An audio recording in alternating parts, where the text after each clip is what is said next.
लोग जो यहाँ मौजूद हैं, आपके हम कुछ सवाल लेने की कोशिश करेंगे। 30 मिनट का वक्त हमने उसके लिए तय कर रखा है। इस तरह से ये 2 घंटे की बहस पूरी होगी।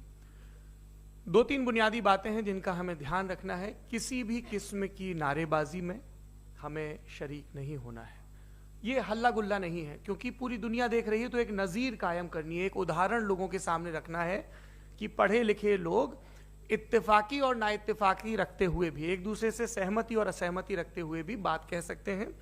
यहाँ पर मेरे जेएनयू के प्रोफेसर बैठे हैं, पुरुषोत्तम अग्रवाल जी, जिन्होंने हमें क्लास में सिखाया है कि सहमति का साहस और असहमति का विवेक, और इसका ठीक उलट भी, ये बड़ा जरूरी है।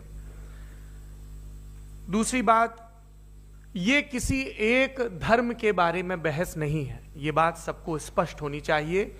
किसी धर्म को महान बताने या किसी धर्म को कमतर बताने की ये बहस नहीं है। तो यदि कोई इस उम्मीद से देख रहा है या यहां आया है, तो मैं आपको आश्वस्त करना चाहता हूं कि आपको नाउम्मीदी हाथ लगेगी। इस बहस में बहुत ज्यादा धार्मिक प्रतीकों के इस्तेमाल को लेकर भी, ये दोनों लोग जो अभी आपको गंभीर दिख रहे हैं, भले लोग हैं, कल शाम को चाय पर मिले थे, बहुत हंसी मजाक भी इनके बीच हुआ था, और गलबैयां डालते हुए एक तस्वीर भी हुई थी। ये इस बात का प्रमाण है कि इंटरनेट पर जो हल्ला मचा हुआ है उसके मुकाबले ये दोनों लोग बहुत ही अच्छे शांत ढंग से बहस के लिए राजी हो गए हैं। ट्विटर की बातें ट्विटर तक सीमित, एलन मस्क आजकल उसको एक्स कहते हैं। और अब इस बहस की शुरुआत मैं इन विद्वानों का, हालांकि इनको परिचय की जरूरत नहीं, पर हो सकता है, हमें पत्रकारिता में सिखाया जाता है कि नेवर अज्यूम, विज्ञान भी यही कहता है। मुफ्ती शमाइल नदवी साहब इस्लामिक विद्वान, शिक्षाविद हैं, कोलकाता के वाहियान फाउंडेशन के संस्थापक हैं, लखनऊ की प्रतिष्ठित दारुल उलूम नदवतुल उलमा से ग्रेजुएशन किया है, सोशल मीडिया और सार्वजनिक मंचों पर अध्यापन और बौद्धिक कामों में सक्रिय हैं, और इस समय इंटरनेशनल इस्लामिक यूनिवर्सिटी मलेशिया से PhD कर रहे हैं। अच्छी बात यह है कि पढ़ाई के साथ साथ ट्रैवल ब्लॉग भी बनाते हैं। पेट्रोनस टावर के सामने का ब्लॉग हमने देखा। हमारे साथ जावेद अख्तर साहब हैं। जावेद अख्तर साहब कवि हैं, शायर हैं, गद्य भी लिखते हैं, फिल्मों के लिए संवाद लिखे हैं, गीत लिखे हैं। इससे इतर ये वैज्ञानिक सोच को लेकर या अपने डिक्लेयर्ड एथिज्म को लेकर भी मुखर रहते हैं और अपने तहीं रैशनैलिटी की बात करते हैं। देवियों और सज्जनों, डज गॉड एग्जिस्ट? इस सवाल का जवाब सब अपने अपने तहीं खोजने की कोशिश कर रहे हैं। कोई इसको गॉड डैम पार्टिकल की खोज बताता है, कोई गॉड पार्टिकल की खोज बताता है, कोई हिग्स बोसान की खोज बताता है, कोई ये सवाल जवाब तलाशने की कोशिश करता है कि मास एग्जिस्टेंस में आखिर आया कैसे, हुआ क्या था, सृष्टि के पहले, समय के पहले क्या था, और कोई ये कहता है कि ये सारी खोजें जिस मस्तिष्क में हो रही हैं प्रकृति के क्रम में, वो कैसे विकसित हुआ। मैं उम्मीद करता हूं कि हम आज इन बुनियादी सवालों के कुछ जवाब हासिल करने में कामयाब हों। मैं सबसे पहले मंच पर आमंत्रित कर रहा हूं मुफ्ती शमाइल नदवी साहब को। आइए सर जी।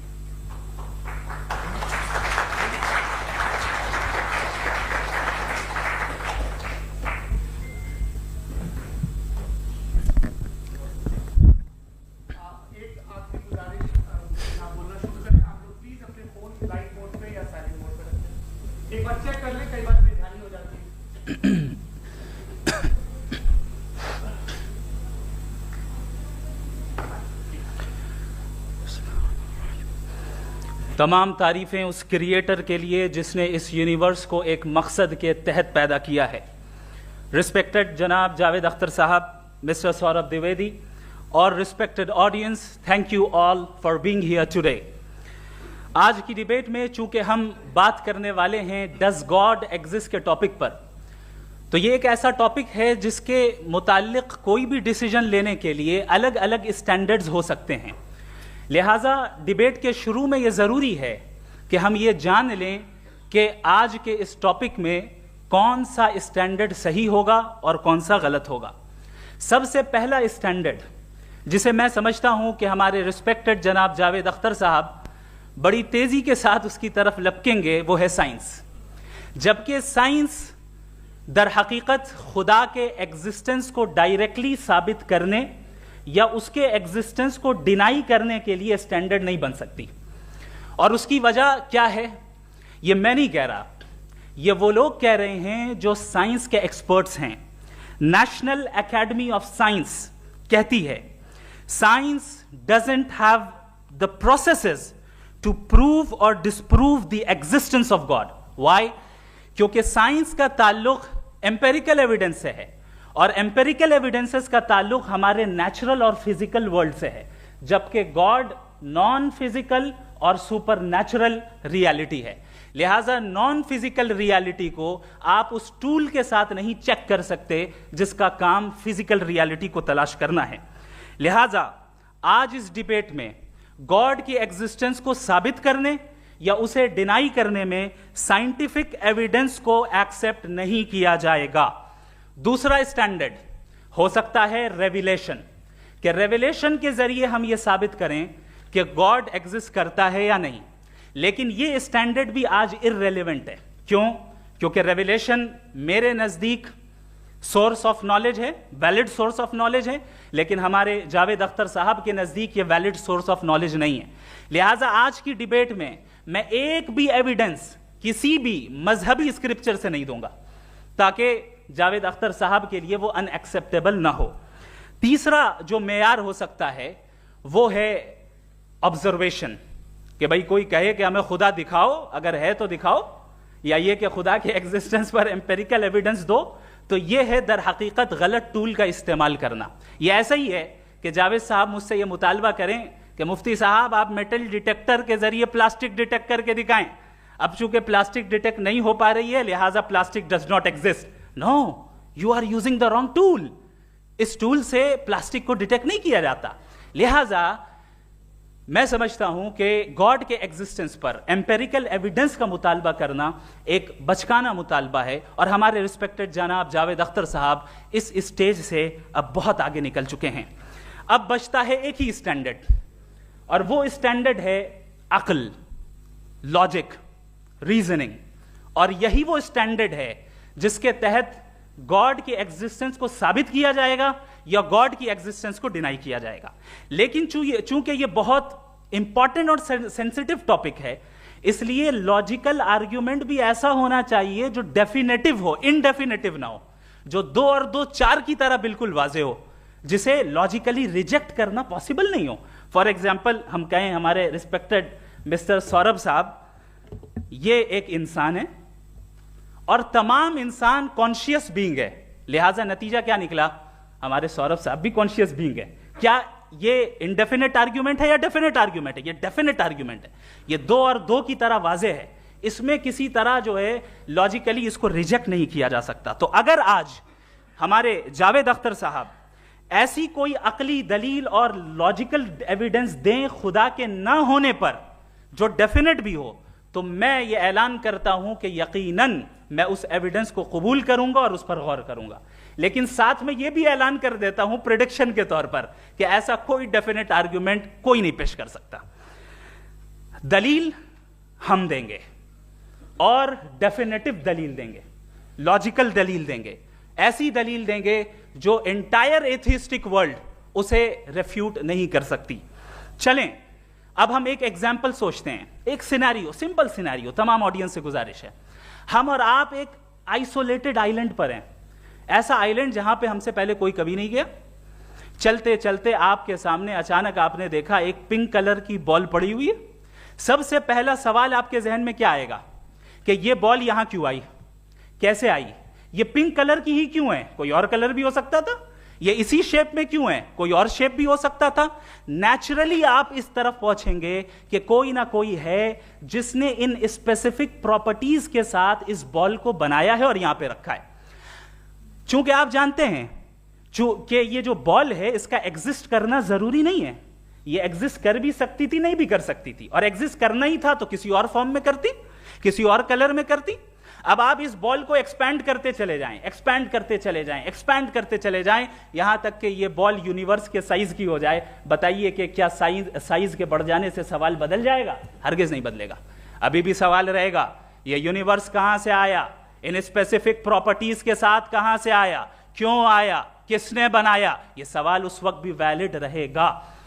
लेकिन यह सवाल अगर हम जनाब जावेद अख्तर साहब से करें तो चूंकि इनका वर्ल्ड व्यू एथिस्टिक है, और सिर्फ इनका नहीं, मतलब जितने भी एथिस्ट हैं और एथिस्टिक वर्ल्ड व्यू को रखने वाले से अगर आप ये सवाल करें कि ये यूनिवर्स कहां से आया, तो इनका जवाब या तो आर्ग्यूमेंट फ्रॉम इग्नोरेंस होगा या डॉगमेटिक होगा। या तो ये कहेंगे कि मुझे नहीं पता कि ये कहां से आया, लिहाजा गॉड डज नॉट एग्जिस्ट, ये आर्ग्यूमेंट फ्रॉम इग्नोरेंस है। या ये कहेंगे कि ये यूनिवर्स खुद ब खुद बन गया, इसका मतलब ये है कि उस बॉल को भी खुद ब खुद बन जाना चाहिए, लेकिन बॉल के ताल्लुक से ये एक्सप्लेनेशन एक्सेप्ट नहीं की जाएगी कि ये खुद ब खुद बन गई, लेकिन यूनिवर्स के ताल्लुक से कर दिया जाएगा। इसे हम दूसरे अल्फाज में डॉगमा भी कह सकते हैं। दूसरी चीज, हमारे जावेद अख्तर साहब जरूर गॉड ऑफ गैप्स की मिसाल भी जरूर देंगे, और मिसाल देंगे कि पहले ज़माने में बिजलियां कड़कती थी तो लोगों ने किसी एक खुदा की तरफ, और बारिश होती थी तो दूसरे खुदा की तरफ मंसूब कर दिया, उनके पास दलील नहीं थी। यह हमारा वर्ल्ड व्यू है ही नहीं, यह हमारा वर्ल्ड व्यू है ही नहीं, क्योंकि नेचुरल फिनोमेना के प्रोसेस की इंटरप्रिटेशन को जान लेने से यह कहां से साबित हो गया कि गॉड एग्जिस्ट नहीं करता है। इस पर मैं इंशाअल्लाह अभी आगे बात करूंगा। आप हजरात ये भी देखेंगे, और मैं ये एक्सपेक्ट करता हूं कि हमारे रिस्पेक्टेड जनाब जावेद अख्तर साहब जरूर इमोशनल आर्ग्यूमेंट्स भी देंगे, जो कि एक लॉजिकल फेलेसी है जब बात आती है ट्रुथ को डिसाइड करने में। क्यों? मिसाल के तौर पर वो कहेंगे कि अगर गॉड है तो ईविल क्यों एग्जिस्ट करता है, जबकि मैं कहता हूं ईविल का एग्जिस्ट करना गॉड के एग्जिस्ट करने की दलील है, उसके खिलाफ नहीं है। चूंकि अगर गॉड है तो हम सब उसके सामने अकाउंटेबल हैं, और अगर हम अकाउंटेबल हैं तो अकाउंटेबिलिटी के लिए ईविल का मौजूद होना जरूरी है, उसके बगैर हम अकाउंटेबल नहीं हो सकते। और अगर हम अकाउंटेबल नहीं हैं तो हम जनाब जावेद अख्तर साहब से पूछेंगे कि आप बताएं कि फिर सफरिंग इस दुनिया में क्यों है? अगर खुदा नहीं है तो सफरिंग क्यों है? और उन लोगों के जज्बे का क्या जिनके अंदर सफरिंग के बाद इंतकाम लेने का जज्बा पाया जाता है और वो इस दुनिया से ऐसे ही चले गए, क्या उनकी सारी तकलीफें बेकार चली जाएंगी? अब आ जाएं उसी एग्जाम्पल की तरफ कि बॉल, मुझसे अगर कोई पूछे इस बॉल को किसने बनाया और या इस एक्सपेंडेड बॉल को किसने बनाया, मैं कहूंगा कि चूंकि ये यूनिवर्स और इस यूनिवर्स की तमाम चीजें कॉन्टिंजेंट हैं। कॉन्टिंजेंट होने का मतलब ये होता है कि जो अपने एग्जिस्टेंस पे किसी के ऊपर डिपेंड करती हो, तो जाहिर है ये यूनिवर्स कॉन्टिंजेंट है। और अगर कोई चीज कॉन्टिंजेंट नहीं है तो मैं रिक्वेस्ट करूंगा कि मुझे दिखा दें कि कौन सी चीज यूनिवर्स में कॉन्टिंजेंट नहीं है, हम भी जरा गौर कर लें और हम भी देख लें। और जब कॉन्टिंजेंट चीजें मौजूद हैं तो फिलोसोफर्स की इस्तिलाह के मुताबिक, हम उस टर्मिनोलॉजी के मुताबिक हम उस जगह तक पहुंचते हैं और उस हस्ती तक पहुंचते हैं जिसे नेसेसरी बीइंग कहा जाता है, कि ये वो नेसेसरी बीइंग है जिसका मौजूद ना होना नामुमकिन हो। क्योंकि अगर ये मौजूद ना हो तो सारी चीजें एग्जिस्टेंस में आएंगी ही नहीं, और ये सारी कॉन्टिंजेंट चीजें उसी के ऊपर डिपेंड करती हैं। अब अगर आप ये सवाल करते हैं कि फिर उस हस्ती को किसने बनाया, फिर उसका कॉज क्या है, फिर उसका कॉज क्या है, फिर उसका कॉज क्या है, और एंडलेसली चले जाएं, इसे हम कहते हैं इन्फिनिट रीग्रेस ऑफ कॉजेस, जो कि लॉजिकल फेलेसी है। कॉन्सेप्चुअली इन्फिनिटी पॉसिबल है। मिसाल के तौर पे न्यूमेरिकल्स 1 2 3 गिनते चले जाएं, इन्फिनिट नंबर्स हैं। मैं कॉन्सेप्चुअली बात नहीं कर रहा, प्रैक्टिकली रियलिटी में साबित करके दिखाएं कि infinite regress of causes possible है या नहीं। अगर पॉसिबल है तो हम मान लेंगे, मिसाल दे दें, और पॉसिबल नहीं है तो एक ही ऑप्शन बचता है जिसे हम कहते हैं नेसेसरी बीइंग। ऐसी नेसेसरी बीइंग जो इंडिपेंडेंट है, क्योंकि अगर वो डिपेंडेंट हुई तो वो नेसेसरी नहीं रहेगी। ऐसी इंडिपेंडेंट बीइंग जो इटर्नल है, अगर वो इटर्नल नहीं होगी, उसकी बिगिनिंग होगी तो वो खुद कॉन्टिंजेंट है। ऐसी बीइंग जो पावरफुल है, क्योंकि कॉन्टिंजेंट को एक्चुअलाइज करने के लिए पावर चाहिए। ऐसी बीइंग जो इंटेलिजेंट है और नॉलेजेबल है, क्योंकि ये यूनिवर्स स्पेसिफिक फॉर्म और स्पेसिफिक लॉज ऑफ नेचर के तहत प्रिसाइजली चल रहा है। Thank you. थैंक यू मुफ्ती साहब। मैं इन दलीलों के बाद जावेद अख्तर साहब से गुजारिश करूंगा, आप बैठ के बोलना चाहेंगे या बाहर? जी।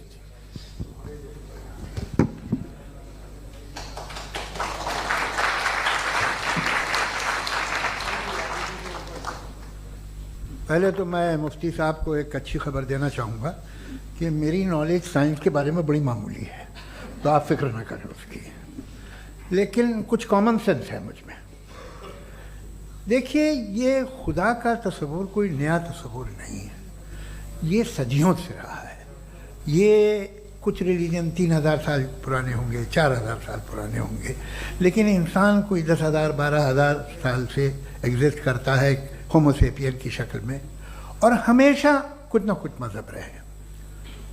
ये मज़हब जाहिलों के नहीं थे, ये मज़हब एक ऐसी ग्रीक सोसाइटी के थे जहाँ बड़े बड़े फिलोसफर्स पैदा हुए। ये मज़हब इजिप्शियंस के थे जिन्होंने पिरामिड्स बनाए थे। ये रोमन्स के थे कि जिनका आर्किटेक्चर और सेनेट यानी पहली बुनियाद डेमोक्रेसी की लिमिटेड थी मगर डेमोक्रेसी थी, ये उन लोगों ने किए थे। तो इनका जो जुपिटर था, रा था, ज़्यूस था, उन्हें उस पर इतना ही एतमाद था जितना आज किसी मजहबी आदमी को अपने खुदा पे होगा। क्रिश्चियनिटी आने से पहले यूरोप में एक मज़हब था जर्मेनिक रिलीजन। उसका एक खुदा था, उसकी एक बीवी थी, उसके 2 बेटे थे, एक बेटी थी। फिर जर्मनी में जब यूरोप में क्रिश्चियनिटी आई तो वो खुदा, उसकी बीवी और पूरे ख़ानदान चला गया। तो अगर हम हिस्ट्री देखें तो खुदा जो है वो ज़्यादातर फ़ानी है, वो हमेशा रहे नहीं। और वो जो लोग इन्हें मानते थे उनको आप कहें वो तो जाहिल थे, उन्हें तो कुछ पता ही नहीं था, ऐसा नहीं है। वो अपने वक्त में बड़े काबिल लोग थे और अपने वक्त में उन्होंने बड़े बड़े काम किए हैं, फिलोसफर्स थे, साइंटिस्ट थे। लेकिन उनका मज़हब कहाँ गया, उनके खुदा कहाँ गए? आज जो खुदा हैं दुनिया में लोग उन्हें मानते हैं। आपको क्या मालूम कि कितने बरसों के बाद क्या होने वाला है? हम यूरोप में देखते हैं तो चर्च खाली हैं। तो वक्त के साथ चीज़ें बदलती हैं। जहाँ तक इसका ताल्लुक़ है मज़हबों का, हर मज़हब आपसे एक चीज़ मांगता है, फेथ। ये फेथ क्या चीज़ होती है? What is the difference between faith and belief? ये तो बहुत ही अहमक़ाना बात होगी कि कोई आदमी कहे साहब अगर खुदा है तो मुझे दिखाइए। ये तो जाहिलाना बात हुई। मैंने तो नॉर्थ पोल नहीं देखा है मगर मैं मानता हूँ कि नॉर्थ पोल है। मैं क्यों मानता हूँ? इसलिए कि अगर ये दुनिया राउंड है तो उसका कोई टॉप होगा।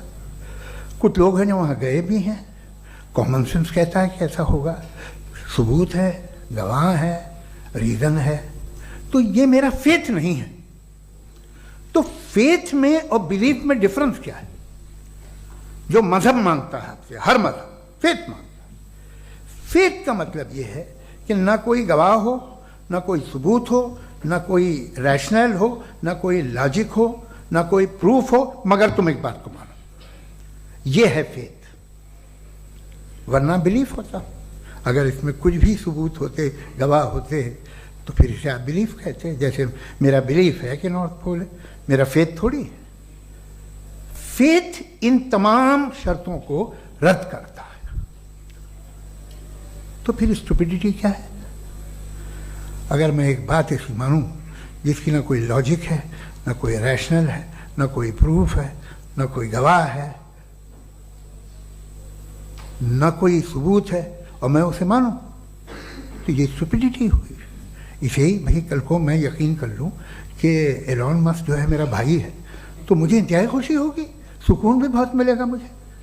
लेकिन और कहे भाई क्यों मानते हो, क्या सबूत है? भाई वो तो अमेरिकन है और तुम तो इंडियन हो, वो तो नस्ल अलग है, तुम्हें कभी मिले भी नहीं। साहब देखिए मेरा फेथ है, इस पर बात न किया। फेथ का मतलब ही यह है कि आप प्रूव नहीं कर सकते। अगर आप प्रूव कर सकते हो तो फेथ की ज़रूरत ही नहीं। फिर तो आप बात करेंगे, आप कितनी बहस कर लीजिए। अल्टीमेटली दुनिया का हर मज़हब फेथ पे टिका है।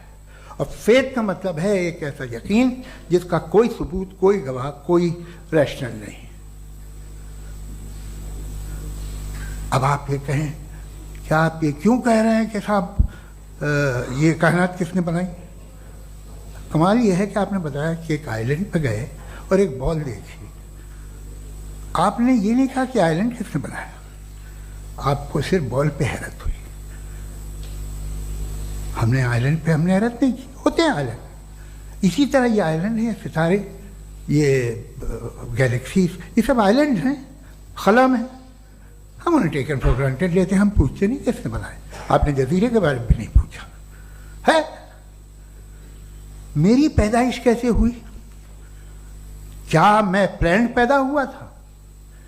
आई was plan to be born, या एक लकी स्पर्म था जो किसी एक से चिपक गया? मेरी पैदाइश रैंडम है। रैंडम। और इंसाफ जिसे आप कहते हैं, इंसाफ का तो नेचर से कोई वास्ता ही नहीं है। जो आप कहते हैं कि एक दिन इंसाफ मिलेगा, इंसाफ is a human concept, nature में कोई इंसाफ नहीं। अगर शेर हिरन को खा जाता है तो उसे कोई सजा नहीं मिलती। अगर एक आंधी आती है और हरे भरे पेड़ों को उखाड़ के फेंक देती है तो आंधियों की जेल नहीं होती है। नेचर में इंसाफ नहीं, इसलिए मुझे नेचर को इंसाफ की जरूरत भी नहीं। नेचर तमाम एक है। अब हम कहें कि साहब ये देखिए जो मैंने खाना खाया था, ये मेरी आंख तो नहीं यूं कर दिया उसे, तो इसे सजा मिलनी नहीं, वो सिस्टम है, ऐसे ही चल रहा है। नेचर बगैर इंसाफ के है। इंसाफ इज अ ह्यूमन कॉन्सेप्ट। तो जो आपसे कहता है कि मैं तुम्हें इंसाफ दूंगा, वो इंसानी जहन की पैदावार है। ये नेचुरल है ही नहीं, ये आसमानी है ही नहीं। नेचर का तसव्वुर, इंसाफ का तसव्वुर। भाई आप साथ मिलते हैं, अब आप लेफ्ट हैंड ड्राइव करते हैं, ये क्या है? तमाम सच, तमाम नेकी, तमाम शराफत लेफ्ट हैंड ड्राइव है। वरना क्या होगा, या तो आप क्रॉस कर देंगे, आपका एक्सीडेंट हो जाएगा, या आप किसी को मार देंगे, या ट्रैफिक जैम हो जाएगा। झूठ, बेईमानी, रिश्वतखोरी, ये तमाम जो है driving on the wrong side है। इसके ऊपर कुछ नहीं। ये तो हमने बनाया, जैसे हमने लेफ्ट हैंड ड्राइव बनाई है। ये कॉन्सेप्ट ऑफ इंसाफ जो है ये हमारा है, इसका नेचर से कोई वास्ता नहीं। शेर खा जाता है हिरन को, उसे जेल होती है क्या? कुछ भी नहीं, है ही नहीं। तो ये जो दुनिया के रिलीजन प्रॉमिस करते हैं आपसे इंसाफ, इसी से मालूम होता है कि ये मैन मेड है। ये तसव्वुर कहीं और का है ही नहीं। जो नेचर है, कुछ लोग कहते हैं नेचर ही खुदा है, तो नेचर में तो इंसाफ नहीं कहीं। और आप वादा कर रहे हैं कि तुम्हें मरने के बाद इंसाफ मिलेगा। मुझे अगर मिलेगा तो मैं बहुत खुश हूँगा, लेकिन मैं यकीन नहीं कर पाता हूँ, इसलिए कि मैं फेथ नहीं पैदा कर सकता। The very fact that religions demand faith, इसका मतलब है कि उनके पास जस्टिफिकेशन नहीं है। अच्छा था, फिर रिलीजन अगर मॉडरेशन में है, कोई सा भी नहीं, वो आप में कुछ खूबियाँ भी पैदा करता होगा। देखिए उससे ये फ़ायदा है, वो फ़ायदा है। अल्कोहल जो है वो ज़्यादातर दवाओं में यूज़ होती है, और एक सर्वे किया गया था अमेरिका में कि लॉन्जिटिविटी किन लोगों की है। तो एक तरफ वो लोग थे जो शराब पीते ही नहीं थे, और एक तरफ वो थे जो एक बोतल शराब रोज़ पीते थे। सबसे ज़्यादा लंबी उम्र उनकी है जो 2 पैक नाप के शराब पीते और खाना खाते हैं। मगर हम शराब को बुरा समझते हैं, मैं भी बुरा समझता हूँ। क्यों? ऐसा होता नहीं। कुछ चीज़ों में आदत होती है कि वो बढ़ती है। आज तक में एक आदमी दूध पीता है, आप 10 साल बाद भी मिलेंगे तो एक ही गिलास पीता होगा। ऐसा नहीं होता, सुबह से दूध पीता रहता है। मिल्कोहलिक मैंने नहीं देखे, अल्कोहलिक होते हैं। ये टेंडेंसी है मजहब की कि वो बढ़ता है, जैसे कैंसर बढ़ता है, जैसे शराब बढ़ती है। कुछ लोग होंगे जो उसे सही तरह से यूज़ करते। मुझे यकीन है कि हमारे मुफ्ती साहब भी उनमें से एक हैं, इनसे बहुत खुशी हुई मुझे इनसे मिलकर। लेकिन कितने लोग हैं कि आज आप देखते हैं दुनिया में जो तबाहियाँ हैं, इनमें कितना हाथ है उन लोगों का जो बिलीवर कहते था मजहब ये नहीं कहता, ना कहता होगा, मगर जब ये मजहब पीते हैं तो ऐसे बिहेव करते हैं। थोड़ा सा अगर हो तो शायद बहुत अच्छी बात, लेकिन शराब थोड़ी सी नहीं रहती, उसमें टेंडेंसी है। पहले थोड़ा सा अगर 2-3 कैंसर के सेल हो ना बॉडी में तो आदमी सिम रहेगा, लेकिन वो 2-3 सेल नहीं रहते, वो मल्टीप्लाई होते हैं। जावेद साहब टाइम पूरा हो गया। टाइम हो गया, तो बस बात खत्म हो गई। अच्छा, मुझे कुछ और कहने को था भी नहीं। जी, मैं पहले जवाबी दौर के लिए इनवाइट कर रहा हूँ मुफ्ती साहब को। Your rebuttal round 1, you have 7 minutes.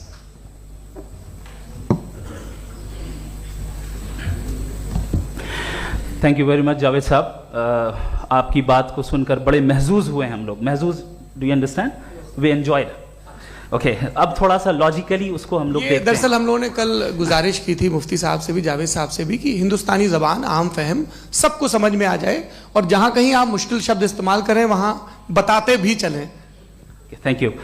तो सबसे पहले हमारे रिस्पेक्टेड जावेद साहब ने हवाला दिया कि खुदा फानी है, कितने मजहब आगे चले गए, किसी ने जुपिटर को खुदा माना, किसी ने किसी को माना। मैं कहता हूं जिसने कॉन्टिंजेंट चीज को खुदा माना, गलत माना, वो खुदा ही नहीं, वो खुदा ही नहीं है। हम तो नेसेसरी बीइंग को साबित करने बैठे हैं, वो नेसेसरी कॉज जो इटरनल है, जो अबदी भी है और अजली भी है, हम किसी और को साबित करने नहीं बैठे। दूसरी चीज उन्होंने कहा कि फेथ एंड बिलीफ, ये एक ऐसी डेफिनेशन है फेथ की जो इन्होंने पहली मर्तबा पेश की है, या माफ कीजिएगा इन्होंने पहली मर्तबा पेश नहीं की है, रिचर्ड डॉकिंस ने पहली मर्तबा पेश की है। मुझे मालूम है ये सोर्स कहां से है। एपिस्टेमोलॉजिकली फेथ और बिलीफ का फर्क आप इस तरह नहीं कर सकते सर। फेथ सही भी होता है, गलत भी होता है, बिलीफ सही भी होता है, गलत भी होता है। जो लॉजिक, रीजन और एविडेंस से बैक्ड होगा वो फेथ सही होगा। और आप जिस फेथ की बात कर रहे हैं कि इलॉजिकल है और उसके पीछे नहीं है, तो we are on the same page.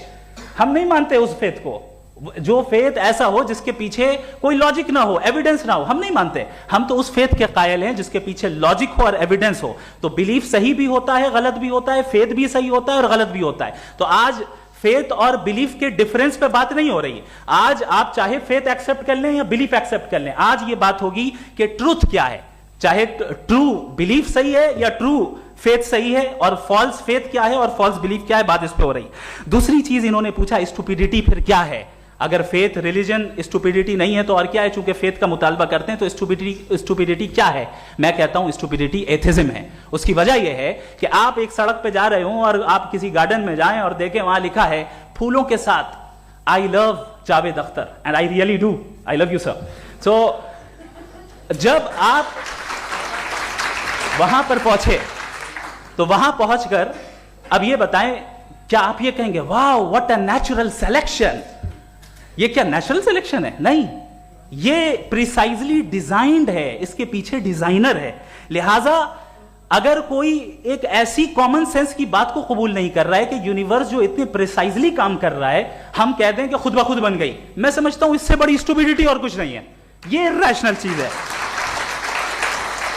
फिर हमारे सर ने कहा कि आपने बॉल पे फोकस किया, आइलैंड पे फोकस नहीं किया। अरे आइलैंड को किसने बनाया यही समझाने के लिए तो बॉल की मिसाल दे रहा हूं। और बॉल भी कॉन्टिंजेंट है, आइलैंड भी कॉन्टिंजेंट है, दोनों नेसेसरी बीइंग का मुतालबा करते हैं। आगे इन्होंने कहा कि नेचर में कोई इंसाफ नहीं है। हम डिसाइड करते हैं कि मोरालिटी क्या होती है, इंसाफ क्या होता है। हम डिसाइड करते हैं, जैसे ड्राइविंग सीट में ट्रैफिक वाला, ये तो किसी खुदा ने नहीं कहा, ये है, इसे कहते हैं फॉल्स इक्विवेलेंस। ये एक लॉजिकल फेलेसी है। आपने जो है मिसाल दी ड्राइविंग की और ट्रैफिक की, ये सब्जेक्टिव मोरालिटी है। आप सब्जेक्टिव मोरालिटी को मिसाल बनाकर ऑब्जेक्टिव मोरालिटी के ऊपर नहीं थोप सकते। इंसाफ की ऑब्जेक्टिव मोरालिटी है। अगर आप ये कहते हैं कि नेचर में इंसाफ नहीं है तो इंसाफ का न होना ये नेचुरल हुआ, तो फिर नेचर को नेचर रहने दे, क्यों हम इतना स्ट्राइव कर रहे हैं दुनिया में इंसाफ लाने के लिए? ये तो इलॉजिकल बात है, इर्रेशनल बात है। इसलिए बहुत सी चीजें ऐसी हैं जो ऑब्जेक्टिवली जो है इविल या गुड हैं, और बहुत सी चीजें ऐसी हैं जो सब्जेक्टिवली हैं। सब्जेक्टिवली जो मोरल होता है या इमोरल होता है उसको हम सोशल कंसेंसस से या पर्सनल प्रेफरेंस से डिसाइड करते हैं। लेकिन जो ऑब्जेक्टिव मोरालिटी है, जिसमें इंसाफ आया, जो इन्होंने बार बार रिपीट किया, ये ऑब्जेक्टिव है, सब्जेक्टिव नहीं है। अगर आप कहते हैं ये सब्जेक्टिव है तो मेरा सवाल आपसे ये है, क्या सोशल कंसेंसस के जरिए अगर जुल्म को सही करार दे दिया जाएगा तो आप जुल्म को जस्टिफाई करेंगे? दूसरी चीज इन्होंने यह कहा कि 2 पैक शराब पी लें तो वो उतने पे नहीं रहता, बढ़ जाता है। यही मामला मजहब के साथ है।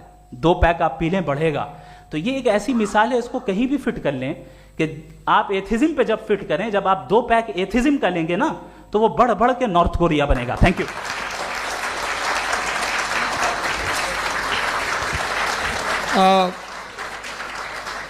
फर्स्ट राउंड के रिबटल के लिए मैं जावेद साहब को इनवाइट कर रहा हूं। आपके पास 7 मिनट का वक्त है, रीसेट कर दीजिएगा प्लीज। मुझे इस बात की खुशी है कि मुफ्ती साहब ने भी मान लिया कि नेचर में कोई इंसाफ नहीं है। तो कोई भी चीज़ जो इंसान ने नहीं बनाई है उसमें इंसाफ नहीं होता है। एक बात मैं आपसे अर्ज करूं, जरा पता लगा लीजिएगा, ये जो आप बाग में जाते हैं बेहद खूबसूरत फूल देखते हैं ना, इनमें से कोई नेचुरल नहीं है। ये सारे फूल क्रॉस करके बनाए गए हैं। जो जंगल में फूल होते हैं निहायत मामूली होते हैं, ये फूल इंसानों ने बनाए हैं। जो आप बाग में देख के वाह वाह कहते हैं, ये इंसानों के बनाए हुए हैं। डिफरेंट फूलों को क्रॉस करके, डेवलप करके, फिर क्रॉस करके इस तरह से बनाए गए। नेचुरल फ्लावर नहीं। किसी जंगल वीरान में जाके आप गुलाब के फूल नहीं देखेंगे। ये सब बनाए हुए इंसान ने, बहुत से काम इंसान ने किए हैं। बाकी है कि आपने मेरी एक बात का जवाब नहीं दिया, जिससे मुझे शिकायत है कि फेथ क्या है और आप फेथ मांगते क्यों हैं मुझसे? आप तो लॉजिकल हैं, आपके पास तो सारे रैशनल हैं, आपके पास सारे सबूत हैं, तो आपको फेथ की डिमांड क्यों करते हैं कि भाई तुम सरेंडर कर दो और सवाल मत करो? कोई मजहब सारे सवाल करने की इजाजत नहीं देता है और मना करता है कि दादा सवाल ना करो, बहक जाओगे तुम। आप क्यों रोकते हैं? हकीकत यह है कि इंसानी तारीख क्या है। इंसानी तारीख ये है कि दुनिया में दो तरह के लोग हुए हैं। एक वो जिन्होंने अपनी लाइल्मी की परस्तिश की है, दूसरे वो जिन्होंने अपनी इग्नोरेंस या लाइल्मी से झगड़ा किया है और मालूम किया है कि क्या है। ये जो आप कह रहे हैं, आज आप हैरान हैं कि भाई ये यूनिवर्स कैसे बनी। लोग हैरान थे कि सूरज डूबता है तो इधर से कैसे निकलता है। और आप एक कदम जाके हमेशा का मानने को तैयार है, एक कदम पीछे ही मान जाइए। भाई आप इसके बाद जाते हो, कहते सवाल ना करना कि ये कहाँ से आया, ये पावर तो हमेशा से हमेशा रहेगी। तो आप यूनिवर्स के बारे में मानने में क्या तकलीफ है? एक कदम पहले रुक जाइए। ये हमेशा से थी या नहीं थी, हमें मालूम नहीं है। और ये कहना कि हमें मालूम नहीं है, कमाल ये है कि दुनिया के सारे मजहब सब जानते हैं ये दुनिया कैसे बनी थी, कैसे मिटेगी, मरने के बाद क्या होगा, इनको सब इल्म है। इनको किसी को डायनासोर होते थे पहले ये नहीं पता था, किसी को नहीं पता। किसी भी दुनिया की मजहबी किताब में डायनासोर का जिक्र नहीं है। लेकिन बाकी सब बातें, how to make universe in 4 easy lessons and बाकी सब पता है। जिसको सब पता है वो गड़बड़ है। हम में ये इंकिसार, ये ह्यूमिलिटी होनी चाहिए कि हम ये कहें कि हमें ये बहुत सारी बातें नहीं मालूम, लेकिन हम उनकी परस्तिश ना करें, अपनी लाइल्मी को की परस्तिश ना करें, हम उसे पता लगाने की कोशिश करें। जिस दुनिया में आप बैठे हैं सर, ये हॉल जो है, ये इलेक्ट्रिसिटी जो है, ये माइक जो है, जिस हवाई जहाज से आप आए थे, वो जिस कार से आप यहाँ आए हैं, ये सब उन लोगों की बनाई हुई है जिन्होंने सवाल किए थे। ये दुनिया जिसमें आप आज आराम से हैं, ये उन लोगों की बनाई है कि जिन्होंने सवाल किए थे। और हर स्टेज पे इन सवालों को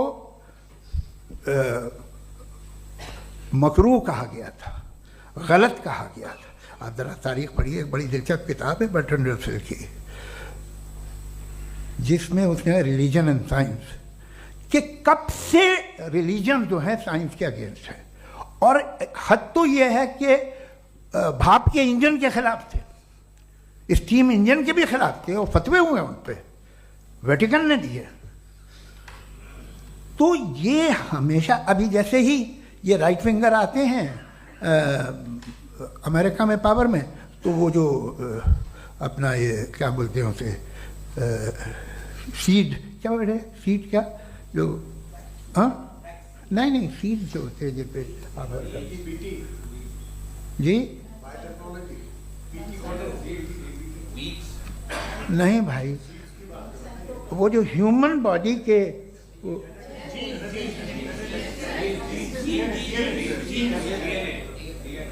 उस पर रिसर्च बंद हो जाती है, रिपब्लिकन नहीं करने देते। अरे भाई इतना डर क्या है तुम्हें? एक ज़माने में बहुत नाराज थे ये सारे मजहबी लोग कि ये इंसान तो इंसान बनाने की कोशिश कर रहा है। आपको क्या तकलीफ भाई, बना ले तो बना लेने दो, ये खौफ क्या है? और ये सब आज जो आप कह कर रहे हैं नामुमकिन है, ये कैसे हुआ? मुझे एक किस्सा याद आता है। जब मैं 6ठी क्लास में था तो मैं मैथमेटिक्स में बहुत वीक था, तो एक टीचर रख दिया गया, उसने 1 2 3 4 5 6 7 तो सिखा दिया मुझे। वो दिन मैं भूल नहीं सकता हूँ मुफ्ती साहब, जिस दिन उसने ये बताया कि 1/2 क्या होता है और 3/4 क्या होता है। मुझे ऐसा लगा कि मेरा सर बीच से फट जाएगा। यह आदमी कह रहा है कि जो दीवार के अंदर जाओ वॉक करते हुए। आज हंसता हूं मैं इस बात पे। तो आज जो बातें आपके जहन से बिल्कुल परे हैं और आप हैरान होते हो उन्हें देख के, एक वक्त आएगा कि मामूली लगेंगे। और हुआ है, आपकी इंसानी तारीख ही है। इतनी जल्दी सारे फैसले आप मत कर लीजिए, थोड़ा ये ह्यूमिलिटी रखिए कि भाई ये हमें नहीं मालूम। ये कहने में क्या आ रहा है? ये यूनिवर्स कहाँ तक फैली, ये कब से है और कब तक रहेगी, हमें नहीं मालूम। आपने फैसला कर लिया कब बनी। ये आपके हिसाब से कोई 14 बिलियन ईयर बनी जो समझा जाता है। उससे पहले हजारों करोड़ों अरबों साल तक खुदा बैठा क्या कर रहा था? खामोश बैठा था, ऐसे ही जमाइयाँ ले रहा था। फिर उसे आइडिया आया, यार एक काम करते, वक्त अच्छा गुजर जाएगा, यूनिवर्स बनाते। सोचिए, वो तो हमेशा से है ना, मगर यूनिवर्स हमेशा से नहीं है, ये तो बनाई गई है। और उससे पहले क्या था, इनका क्या काम था? कैसी बात है, ये बड़ा आसान है। जो बात हमें आज धीरे धीरे पता चली है, बरसों 2000 और 2500 साल पहले आपको किसी ने बता दिया कि क्या था, आप मान गए, और तब से वही मान रहे हैं जो 2500 साल पहले कहा गया था। सब कुछ बदल गया है, सॉल्व हो रही हैं चीज़ें। अभी साइंस बिल्कुल दावा नहीं करती, या कोई फिलोसफर ये दावा नहीं करता कि हमें सब मालूम, बल्कि वो कहता है कि हमें जितना मालूम होता है उससे ये मालूम होता है कि हमें कितना कम मालूम।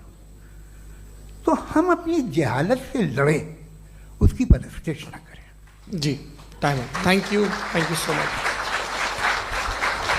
मैं तर्कों की श्रृंखला में राउंड 2 के लिए मुफ्ती साहब को आमंत्रित कर रहा हूं। आपके पास एक बार फिर से 7 मिनट का वक्त है। शुक्रिया। जनाब जावेद अख्तर साहब कई मर्तबा दोहरा रहे हैं कि फेथ का मतलब बताइए, फेथ का मतलब बताइए। मैंने बता दिया, फेथ सही भी होता है, गलत भी होता है। और आज हम फेथ पे बात नहीं कर रहे, हम ट्रुथ और डज गॉड एग्जिस्ट पे बात कर रहे हैं।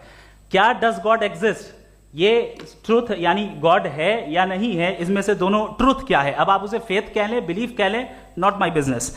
उसके बाद आपने कहा कि भाई सवाल करने से मजहब रोकता है। मैं कहता हूं जो रोकता है वो रोकता होगा, मैं नहीं रोकता, बल्कि सवाल करें, सवाल करना चाहिए। सवाल कर करके तो हम आगे बढ़ते हैं, तरक्की करते हैं, और इसीलिए मैं आज यहां पे आया हूं। लेकिन सवाल सिर्फ खुदा से नहीं होगा, आपसे भी होगा। सवाल एथिज्म से भी होगा, सवाल सिर्फ मजहब से नहीं होगा, सबसे होगा। और आज मैं सवाल करूंगा और उम्मीद है कि आप जवाब देंगे। अभी तक आपने वैसे कॉन्टिंजेंसी आर्गुमेंट का कोई जवाब नहीं दिया है। चलें, आपने कहा यूनिवर्स के बारे में इटर्नल क्यों नहीं बोल देते। ये चूंकि लॉजिकली पॉसिबल ही नहीं है कि यूनिवर्स इटर्नल हो। यूनिवर्स एक कॉन्टिंजेंट चीज है जो टाइम एंड स्पेस के पाबंद है, टाइम एंड स्पेस से बाउंड है। जो टाइम एंड स्पेस से बाउंड होगा वो कॉन्टिंजेंट होगा, जो कॉन्टिंजेंट होगा वो उसकी बिगिनिंग हुई होगी, जिसकी बिगिनिंग हुई होगी वो इटर्नल नहीं हो सकता। ये तो कॉमन सी बात है। आपने कहा कि किसी मजहबी किताब में डायनासोर का जिक्र नहीं है। अफसोस कि आज तक किसी मैथमेटिक्स की किताब में मुझे डायनासोर का जिक्र नहीं मिला। तो इसका मतलब मैथमेटिक्स की किताब बेकार है? नहीं, उसका वो टॉपिक नहीं है। रेवलेशन का और मजहबी किताबों का टॉपिक ये नहीं है कि आपको आके बताए साइकिल कैसे बनाते हैं, या आकर ये बताएं कि जो है डायनासोर कब था। वो तो मोरालिटी सिखाने आया है, गॉड के बारे में बताने आया, नॉन फिजिकल रियलिटी की हकीकत को सिखाने के लिए आया। रिलीजियन साइंस को रोकता है? नहीं रोकता। अगर रोकता है तो गलत करता है। रिलीजियन साइंटिज्म को रोकता है, जिसमें हमारे जावेद साहब मुख्तल हैं। साइंस और साइंटिज्म में फर्क है। साइंटिज्म यह है कि आप समझें कि साइंस और साइंटिफिक मेथोडोलॉजी ये नॉलेज को हासिल करने का वाहिद सोर्स ऑफ नॉलेज है। यह है साइंटिज्म। हम इसे रिजेक्ट करते हैं। हम साइंस को तो तरक्की करते हैं, भाई आप हमारी पूरी तारीख कर लें, पढ़ लें तो आपको पता चल जाएगा। बहरहाल ये अलग टॉपिक है। उसके बाद इन्होंने एक लफ्ज कहा, वेटिकन ने फतवा दिया। वेटिकन का फतवे से कोई ताल्लुक नहीं है, दोनों कॉन्ट्राडिक्टरी अल्फाज हैं। उसके बाद उन्होंने कहा कि भाई हमें नहीं मालूम। अगर नहीं मालूम तो क्लियरली कह देना कि नहीं मालूम है, इसमें क्या हरज है। तो वही तो मैं कह रहा हूं ना कि आप कह दें कि नहीं मालूम, लेकिन क्लेम क्यों कर रहे हैं कि गॉड एग्जिस्ट नहीं कर रहा है। आप कह दें नहीं मालूम है, हो सकता है हो सकता ना हो, लेकिन आप क्लेम कर रहे हैं। The moment you say God does not exist, this is a claim, and now the burden of proof is upon you too, जैसे हमारे ऊपर है। और क्यों है मैं बताता हूं, क्यों है ये भी मैं बताता हूं। फिलोसॉफिकली जो क्लेम होता है ना, सिर्फ ये नहीं होता कि इंसान कहे पॉजिटिव क्लेम करे और नेगेटिव क्लेम करे तो बर्डन ऑफ प्रूफ नहीं है। आप मिसाल के तौर पे मैं कहूं कि फुला उस कमरे में कोई नहीं है, मैंने एक नॉलेज का क्लेम किया है, उस कमरे में कोई नहीं है, मैंने एक नॉलेज का क्लेम किया। या तो मैं कहूं मुझे नहीं पता, हो भी सकता है नहीं भी हो सकता है, this is not a claim. लेकिन जब मैं कह रहा हूं कि वहां कोई नहीं है या मैं कह रहा हूं वहां कोई है, दोनों क्लेम है और दोनों के ऊपर बर्डन ऑफ प्रूफ है। हमारे ऊपर भी बर्डन ऑफ प्रूफ है, मैंने कंटिजेंसी आर्ग्यूमेंट दिया, इसे तोड़कर दिखाइए। आखिरी चीज, इन्होंने कहा कि खुदा दुनिया बनाने से पहले 150 साल पहले या करोड़ों साल पहले क्या कर रहा था। अरे हजरत, चलें बहरहाल मैं जवाब दे देता हूं, आप हमारे रिस्पेक्टेड पर्सनालिटी हैं, अगर आप नहीं होते तो मैं इसे एंटरटेन ही नहीं करता। टाइम, ये 100 साल पहले या 100 साल बाद, पहले बाद में अभी, ये वो अल्फाज हैं जिनका ताल्लुक टाइम से है। टाइम शुरू ही हुआ है यूनिवर्स की बिगिनिंग के बाद, तो उसके पहले खुदा क्या कर रहा था, सवाल इलॉजिकल है, ये फेलेसी है। यानी आप ये कह रहे हैं कि यूनिवर्स के बनने से पहले खुदा क्या कर रहा था, टाइम के बनने से पहले, पहले का ताल्लुक टाइम से, टाइम उस वक्त था ही नहीं, तो ये सवाल ही इनवैलिड है खुदा के ताल्लुक से।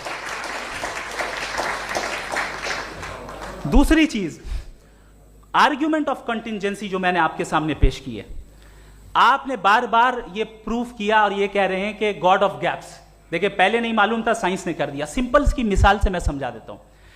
जिस गैप्स की आप बात कर रहे हैं ना, साइंस उन गैप्स को जिन चीज के जरिए भी प्रूव करेगा वो कॉन्टिंजेंट ही होगा, अब चाहे वो फोर्स हो, मैटर हो या एनर्जी हो। लिहाजा सवाल हमारा उस वक्त भी वैलिड होगा जब तक कि आप नेसेसरी बीइंग पे ना आ जाएं, और इन्फिनिट रिग्रेस पॉसिबल नहीं है of causes in practical world, तो जाहिर है कहीं रुकना पड़ेगा, जहां रुकेंगे वही खुदा है। दूसरी चीज, आपने ये कहा, क्या कह रहा था मैं, किस पॉइंट को? What? Oh no, after that. Just now. हाँ, जहां रुकेंगे वही खुदा है। बहरहाल, तो टाइम का जिक्र हो गया, गॉड ऑफ गैप, सॉरी, या इसकी एक मिसाल आप ले लें।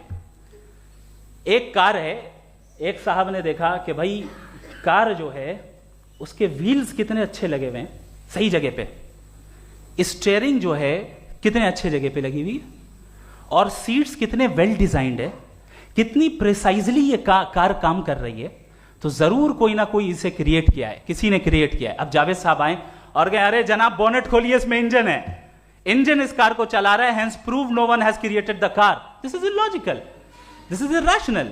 आपने इंजन के जरिए उस गैप को तो साबित किया, लेकिन क्या उससे कार की जो क्रिएशन है और उसका जो क्रिएटर है ये इम्पॉसिबल हो जाए? ऐसा पॉसिबल है? उसका सवाल खत्म हो जाए, ऐसा पॉसिबल है? नहीं। आपने गैप्स को फिल करके, कॉन्टिंजेंट चीजों से गैप्स को फिल करके हमारे ऑब्जर्वेशन को और ब्रॉड कर दिया। अब हमें और पता चल गया कि ये जो कार है इसका सिस्टम कितना ज्यादा कॉम्प्लेक्स है। पहले कम समझते थे, अब कॉम्प्लेक्सिटी और ज्यादा वाजे हो गई। अब हमें समझ में आ रहा है कि हमारी सर्टेनिटी और बढ़ गई कि जरूर इस कार को किसी ना किसी ने बनाया। यही मामला यूनिवर्स का है। साइंस हमेशा फिजिकल वर्ल्ड की चीजों को ही फिल करती जाएगी और फिजिकल चीजों से ही करती जाएगी, चूंकि एम्पेरिकल एविडेंस का ताल्लुक फिजिकल वर्ल्ड से है। आप साइंस के जरिए मेटाफिजिकल रियलिटी को कभी साबित नहीं कर सकते। ये रॉन्ग टूल का इस्तेमाल करना है। ये वही काम है कि आप मेटल डिटेक्टर से प्लास्टिक डिटेक्टर करने चलें, जो कि जाहिर है सही नहीं है। Thank you.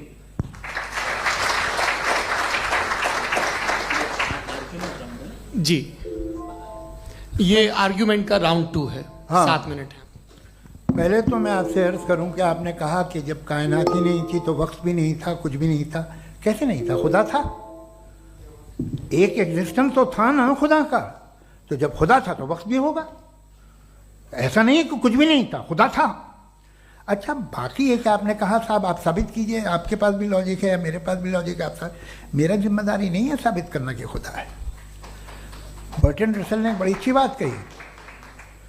बर्टन रसल ने बड़ी अच्छी बात कही। मैं आपसे अगर ये दावा करूं कि एक चाय की केतली मरीख के चारों तरफ घूम रही है, मार्स के चारों तरफ, तो यह आपका काम नहीं है कि आप साबित करें कि कोई चाय की केतली नहीं है। ये मेरा काम है, मैंने दावा किया है। ये दावा तो मजहबी लोग करते हैं कि खुदा है, मैं क्यों साबित करूं कि नहीं है? जब तक आप मुझे कन्विंस नहीं कर देंगे मैं नहीं मानूंगा। आपकी जिम्मेदारी है, मेरी जिम्मेदारी नहीं है।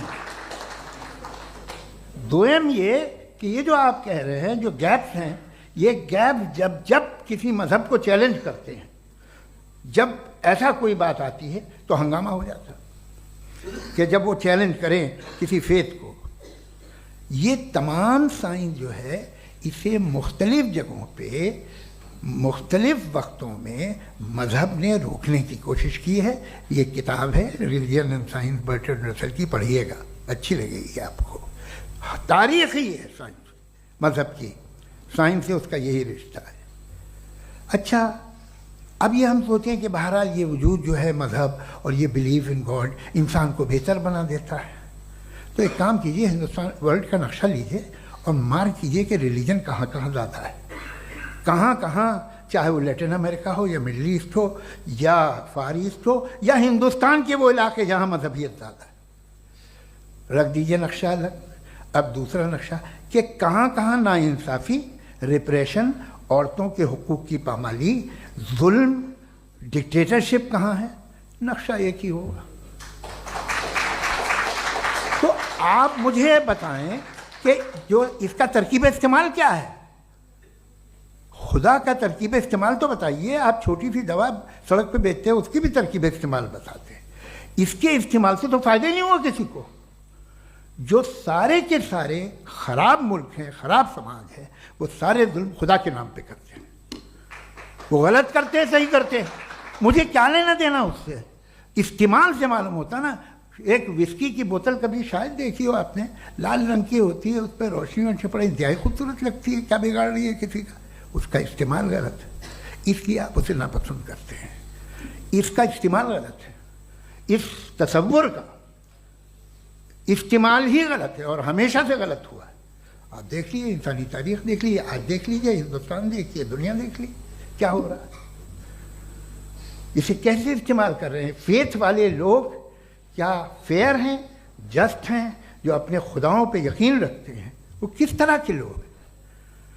वो लोगों को इंसाफ देते हैं, वो बेहतर इंसान बने।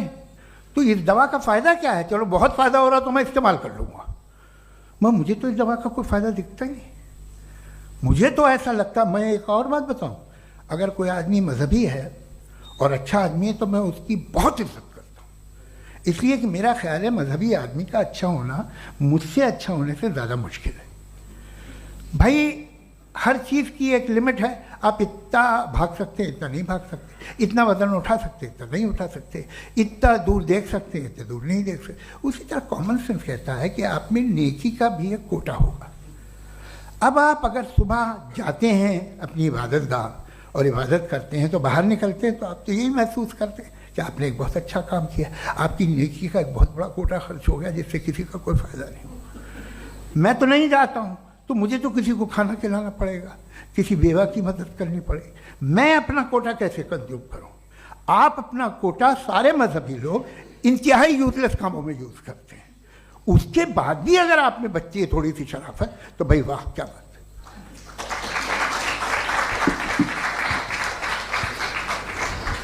एक तो मुझे ये बात बहुत अच्छी लग रही है कि दोनों ही विद्वान समय को मानते हैं और बहुत समय से अपनी दलीलें और बाज दफ़ा समय से पहले अपनी तकरीरें पूरी करके अपनी अपनी कुर्सी पर बैठ रहे हैं। ये इस आर्ग्यूमेंट का राउंड 2 पूरा हुआ। अब रिबटल का राउंड 2 है और उसके बाद क्रॉस एग्जामिनेशन होगा। नहीं, आपका आर्ग्यूमेंट हो गया सर। हमारे यहाँ स्कूल के सिलेबस में पंच परमेश्वर कहानी पढ़ाई जाती है, प्रेमचंद जी की लिखी हुई। आप निश्चिंत रहिए, आपके कोई राउंड में मिस नहीं होने दूंगा। रिबटल का राउंड 2 मुफ्ती शमाइल नदवी साहब।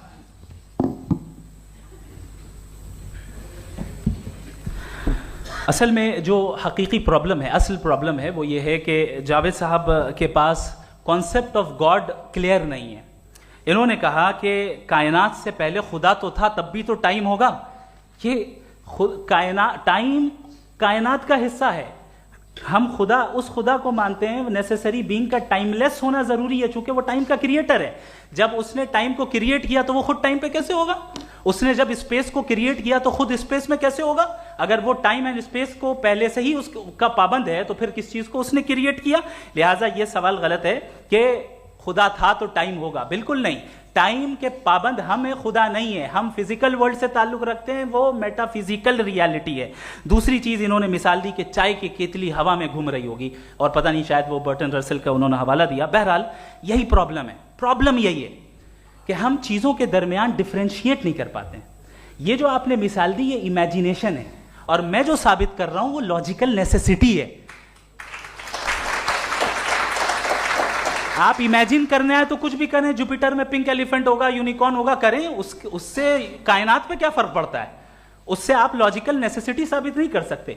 मैं तो उस प्राइम कॉज की बात कर रहा हूं, उस नेसेसरी बीइंग की बात कर रहा हूं जिसके बगैर इस कायनात का एग्जिस्टेंस मुमकिन नहीं है। दूसरी चीज, मजहब को साइंस चैलेंज करती है वगैरह वगैरह, ये हमारा टॉपिक ही नहीं है। मैं इस पर बात करूंगा तो फिर मेरा वक्त चला जाएगा। मजहब के ऊपर चूंकि हमारी डिस्कशन नहीं है, साइंस को मजहब और बिलखुसूस मैं और हमारा वर्ल्ड व्यू कम अज कम साइंस को पीछे नहीं करता है, साइंटिज्म की मजम्मत करता है। इसकी वजाहत मैंने पहले कर दी। दूसरी चीज इन्होंने कहा वर्ल्ड का नक्शा लीजिए, वर्ल्ड मैप लीजिए, दो अलग अलग जगह की। हजरत मैंने ये होमवर्क किया था, और मैंने मिडिल ईस्ट का एक नक्शा लिया और यूरोप का एक नक्शा लिया। ये मजहबी इलाका और ये लिबरल और एथीस्ट इलाका। मुझे पता चला कि सबसे ज्यादा रेप केसेस जो हैं वहां पर है।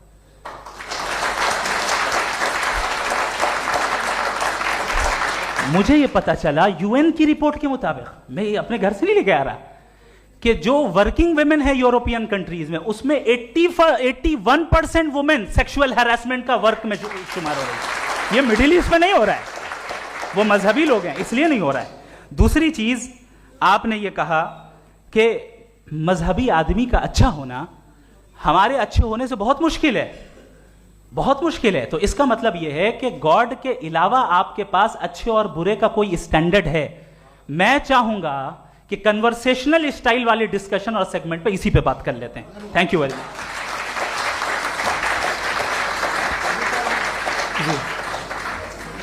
ये रिबटल का राउंड 2 है, आपके पास 5 मिनट का वक्त है, और इसके बाद क्रॉस एग्जामिनेशन शुरू करेंगे। आप चाहें तो जो इन्होंने सवाल पूछे उनके जवाब आप रिबटल में भी दे सकते हैं। जी जी, देखिए पहले तो ये बात कि ये मिसाल गलत नहीं है, गलत है।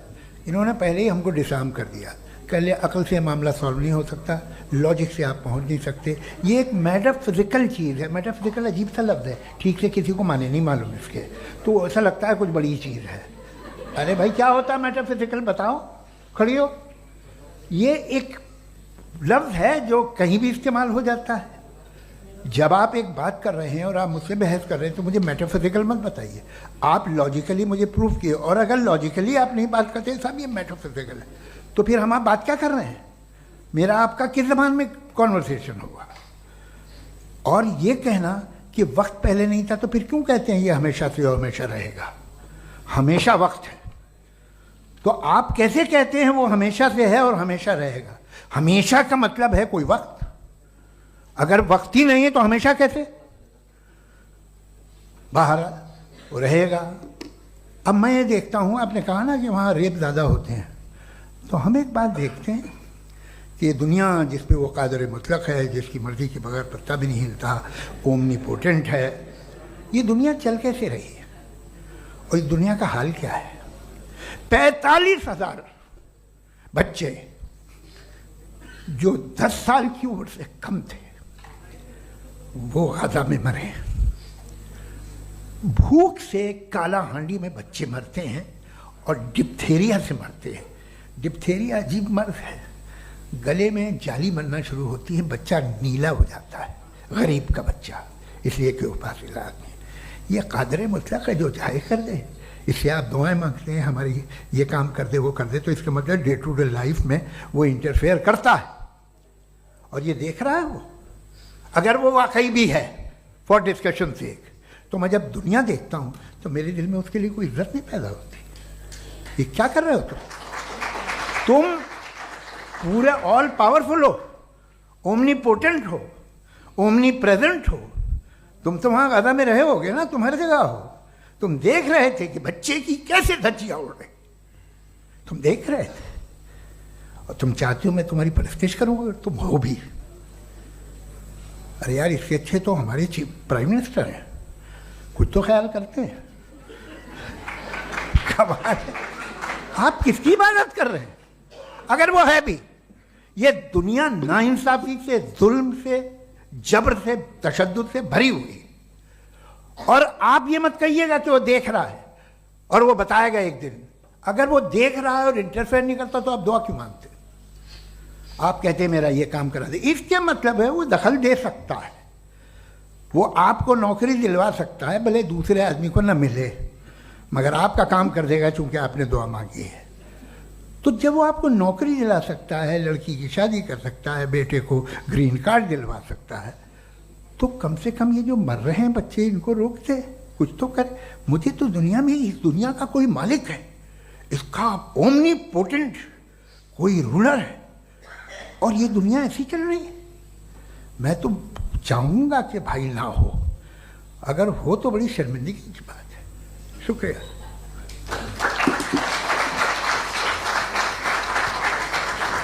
देवियों और सज्जनों, इस बहस के 2 राउंड और 2 रिबटल पूरे हो चुके हैं। अब सबसे ज़रूरी और सबसे मुश्किल राउंड शुरू हो रहा है, क्रॉस एग्जामिनेशन का। अब इन विद्वानों की सज्जनता की एक परख भी होगी और वक्त हमने 16 मिनट का तय किया है। पहला सवाल आप पूछना चाहेंगे? जी बिल्कुल। पहले बोले भी आपके आप माइक ले लीजिएगा हाथ में, ये नीचे से ऑन जी। मैं बोलता हूँ, ये डायस हटा सकते हैं क्या हम थोड़ा क्विकली? डायस पीछे कर दीजिए बस थोड़ा सा, है, ताकि ये जो दाएं बाएं लोग बैठे हैं, इसे हटा ही दीजिए। अब हम वहाँ तो जाने वाले नहीं, आराम से आराम से दोनों तरफ से हटा दीजिए।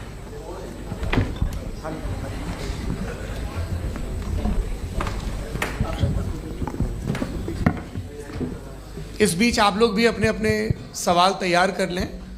ये ध्यान रखेंगे कि मैं यहाँ से सवाल लूँगा, आप लोगों को अपना हाथ ऊपर करना है, अपना नाम बताना है और अधिकतम 3 वाक्यों में अपना सवाल पूरा करना है। कई लोग सवाल की जगह भाषण देने लगते हैं, उससे आज बचना है। जी मुफ्ती साहब, पहला सवाल आपका, 16 मिनट हैं, हम दोनों लोगों के सवाल लेंगे। जी जी बहुत शुक्रिया। आपकी जो अभी बात हुई बहुत अहम थी, मैं इसको चाहूँगा कि आगे डिस्कस करूँ, लेकिन चूँकि अभी ये वो सेगमेंट है क्रॉस एग्जामिनेशन, तो सबसे पहला सवाल आपसे ये है कि जो मैं इतनी देर से कॉन्टिंजेंसी आर्ग्यूमेंट आपको बता रहा था, ये अकल से ही बता रहा था हजरत, आप ये बताएं कि आप इन्फिनिट रिग्रेस ऑफ कॉजेस को पॉसिबल मानते हैं या नेसेसरी बीइंग के एग्जिस्टेंस को सही समझते हैं? चूंकि 2 ही ऑप्शन हो सकता है, आप ये बताएं।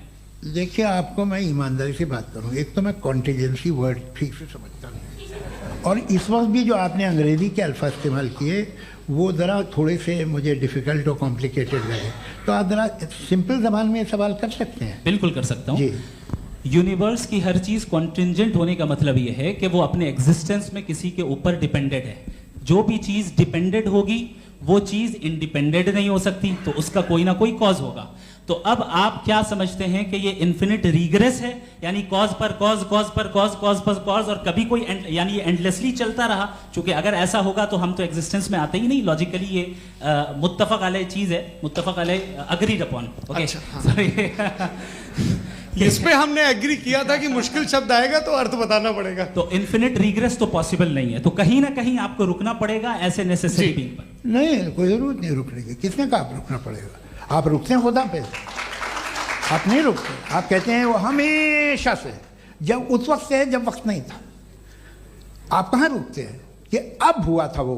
आप नहीं कहते। हम क्यों नहीं मान सकते कि यूनिवर्स जो है और बल्कि मल्टीवर्सेस जो है वो हमेशा से हैं, वो बनती है, बिगड़ती है। एक हमारे यहाँ एक चीज़ है ब्लैक होल, वो समेट लेता है वापस, फिर ब्लास्ट होता है, फिर फैल जाता है। और इसमें हमारी तो खैर कोई औकात ही नहीं है इंसान की। एक छोटे से ज़र्रे पे हम 50-60 साल की उम्र रखते हैं, जो करोड़ों अरबों साल की कायनात है उसमें, और पैदा भी नहायत ही बेहुदा वजह से हुए थे। तो इसमें ये सोचना कि इसकी वजूहात और ये क्यों है, ये डिपेंडेंट है, ये हम देख रहे हैं। क्या मालूम, आप सोचिए कि ये जो फैल रही है कायनात, ये कहाँ फैल रही है, ये कहाँ जा रही है, और ये फैल क्यों रही है? अरे बना ली थी तुमने, रुको भैया, काफ़ी है।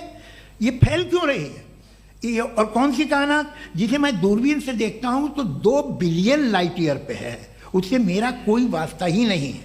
2 बिलियन ईयर यानी अगर मैं 80,000 माइल्स पर सेकेंड से चलूँ तो 20 करोड़ साल में वहाँ पहुँच जाऊँगा। इसकी ज़रूरत क्या थी? ये दुनिया, ये कायनात तो इंसान अशरफुल मखलूक़ात के लिए बनाई गई ना। तो ये सब ये टर्म समझ में नहीं आया, इसमें कोई ख़ास समझने वाली बात थी भी नहीं। ये जो अल्टीमेट कहा यह जाता है कि ये जो पूरी यूनिवर्स है, ये जो दुनिया है, ये इंसान के लिए बनाई गई। अच्छा, ये सब इंसान के लिए। क्यों साहब, सही है ना? बिल्कुल, लेकिन इसका ये मतलब नहीं कि किसी चीज के पीछे रीजन आपको नहीं पता तो रीजन नहीं है, इसे कहते हैं नहीं, मुझे नहीं पता, लेकिन मेरी जिम्मेदारी नहीं है। वो बिल्कुल सही कहा था उसने, बर्टन रसल ने। आपने उसे मजाक में टाल दिया कि भाई आप एक दावा कर रहे हैं, मैं क्यों कहूं कि ये गलत है दावा? आप प्रूफ कीजिए, मेरे पे जिम्मेदारी ही नहीं है, मैंने थोड़ी कहा है। आप प्रूफ कीजिए कि ये सही है। आप आर्ग्यूमेंट ऑफ कंटिंजेंसी का जवाब ही नहीं दे रहे हैं। पूछना चाहेंगे? आप सवाल पूछना चाहेंगे मुफ्ती साहब से? क्योंकि ये क्रॉस एग्जामिनेशन का दौर है। आप जैसे पहले बोल रहे थे फेथ को लेके कुछ, मैं ये पूछना चाहूँगा कि खुदा ने जो भी रेवलेशन किए हैं, एक मज़हब के लिए बहुत से मज़हबों में किए हैं, अलग अलग रेवलेशन है। कहीं कुछ एक बातें हैं, कॉन्ट्रडिक्शन भी है आपस में, कहीं कुछ आप कर सकते हैं, कहीं कुछ नहीं कर सकते। ऐसा नहीं है कि सबकी कोड ऑफ मॉरल एक है। तो ये किस्सा क्या है? अब आप ये देखिए कि मुझे कभी कभी लगता है कि ये जो फुटबॉल फाइनल होता है, लाखों लोग होते हैं, फिर वो टीवी कवर कर रही करोड़ों लोग, अगर उसमें खुदा की एक बूमिंग आवाज़ आ जाती, मैं गॉड हूँ, तो सारे लोग अभी सुन लेते और टीवी पे भी सुन लेते, किस्सा खत्म होता। ये इतनी राजदारी क्या है कि तुम सामने कुछ तो सबूत दे दो हमें सॉलिड। ये कह साहब ये यूनिवर्स कैसे बनी, इससे मसला क्या हल होगा? मैं पूछूंगा आपसे खुदा कैसे बना? क्यों नहीं पूछूंगा कैसे बना? बल्कि वो तो कायनात से कहीं ज़्यादा इंटेलिजेंट है, कायनात से कहीं ज़्यादा कॉम्प्लेक्स। जी वो हमेशा से है। आप कहेंगे मैं मान लूँगा। अच्छा, दोयम वो कादिर मुतलक, यानी कादिर मुतलक का मतलब ओमनीपोटेंट, वो जो चाहे कर सकता है। आपको नौकरी दिलवा सकता है, आपकी अच्छी जगह शादी करवा सकता है, आपके पड़ोसी का मुकदमा हरवा सकता है, आपको जिता सकता है, सब काम करता है। थोड़ा सा माइक क्लोज जी। वो इस दुनिया को चला कैसे रहा है? ये दुनिया कैसे चल रही है? आपको इस पर हैरत नहीं होती? या क़यामत के बाद कभी एक जस्टिस होगा, जब ये बच्चा मर चुका होगा, जिसकी धज्जियाँ उड़ गई बम से, इसको इंसाफ मिलेगा तब? अच्छा, अब जवाब दूं? हाँ जी। मैं इसीलिए आप की तरफ आता। सबसे पहले आपने रेवलेशन और स्क्रिप्चर्स की बात की, इस पे मैं बात कर सकता हूं, लेकिन आज नहीं करूंगा चूंकि वक्त कम है, कभी और इस पे डिस्कस करेंगे। मैं तैयार हूं उस पे भी बात करने के लिए। ये अभी से राउंड 2 की भूमिका तय हो रही है। Does God exist round 2? चूंकि आज गॉड के एग्जिस्टेंस पे बात है तो मैं उसी के रिलेटेड जो है आपके सवालात को एंटरटेन भी करूंगा और मैं भी पूछूंगा। आपने कहा कि आपने साबित ही नहीं किया, जबकि आर्ग्यूमेंट ऑफ कॉन्टिंजेंसी बुनियादी आर्ग्यूमेंट है। आप मुझे कॉन्टिंजेंसी का मतलब बताइए, आपका मतलब क्या? कॉन्टिंजेंसी कॉन्टिंजेंसी का मतलब यह हुआ कि हर वो वजूद जो किसी भी चीज का पाबंद है, हर वो वजूद या हर वो चीज जो अपने एग्जिस्टेंस में किसी भी चीज के पाबंद है और उससे बाउंड है, उसको उसकी जरूरत है, उस पर डिपेंड करती है, तो जाहिर सी बात है कि उसका कोई ना कोई कॉज होता है। ये तो अक्ल की बात है। ये आप रीजनिंग की बात करते हैं, मैं वही कर रहा हूं। दूसरी चीज आपने ये बात कही कि इतने बिलियन लाइट ईयर्स दूर है, उसका मेरा क्या लेना देना। फिर मेरे ख्याल से आपको ये नहीं कहना चाहिए I think therefore I am an atheist. आपको सोचना चाहिए, सिर्फ आप एक लिमिटेड दायरे में रहकर नहीं सोचें, बल्कि बाहर निकलकर सोचें। आपने तीसरा सवाल किया, आपने 2-3 सवाल एक साथ। ऐसी बातें ना कीजिए, कुछ लोगों को इतराज हो जाएगा आप पे कि आप कुछ भी सोचिए। ये इजाजत आपको है नहीं, मुझे है।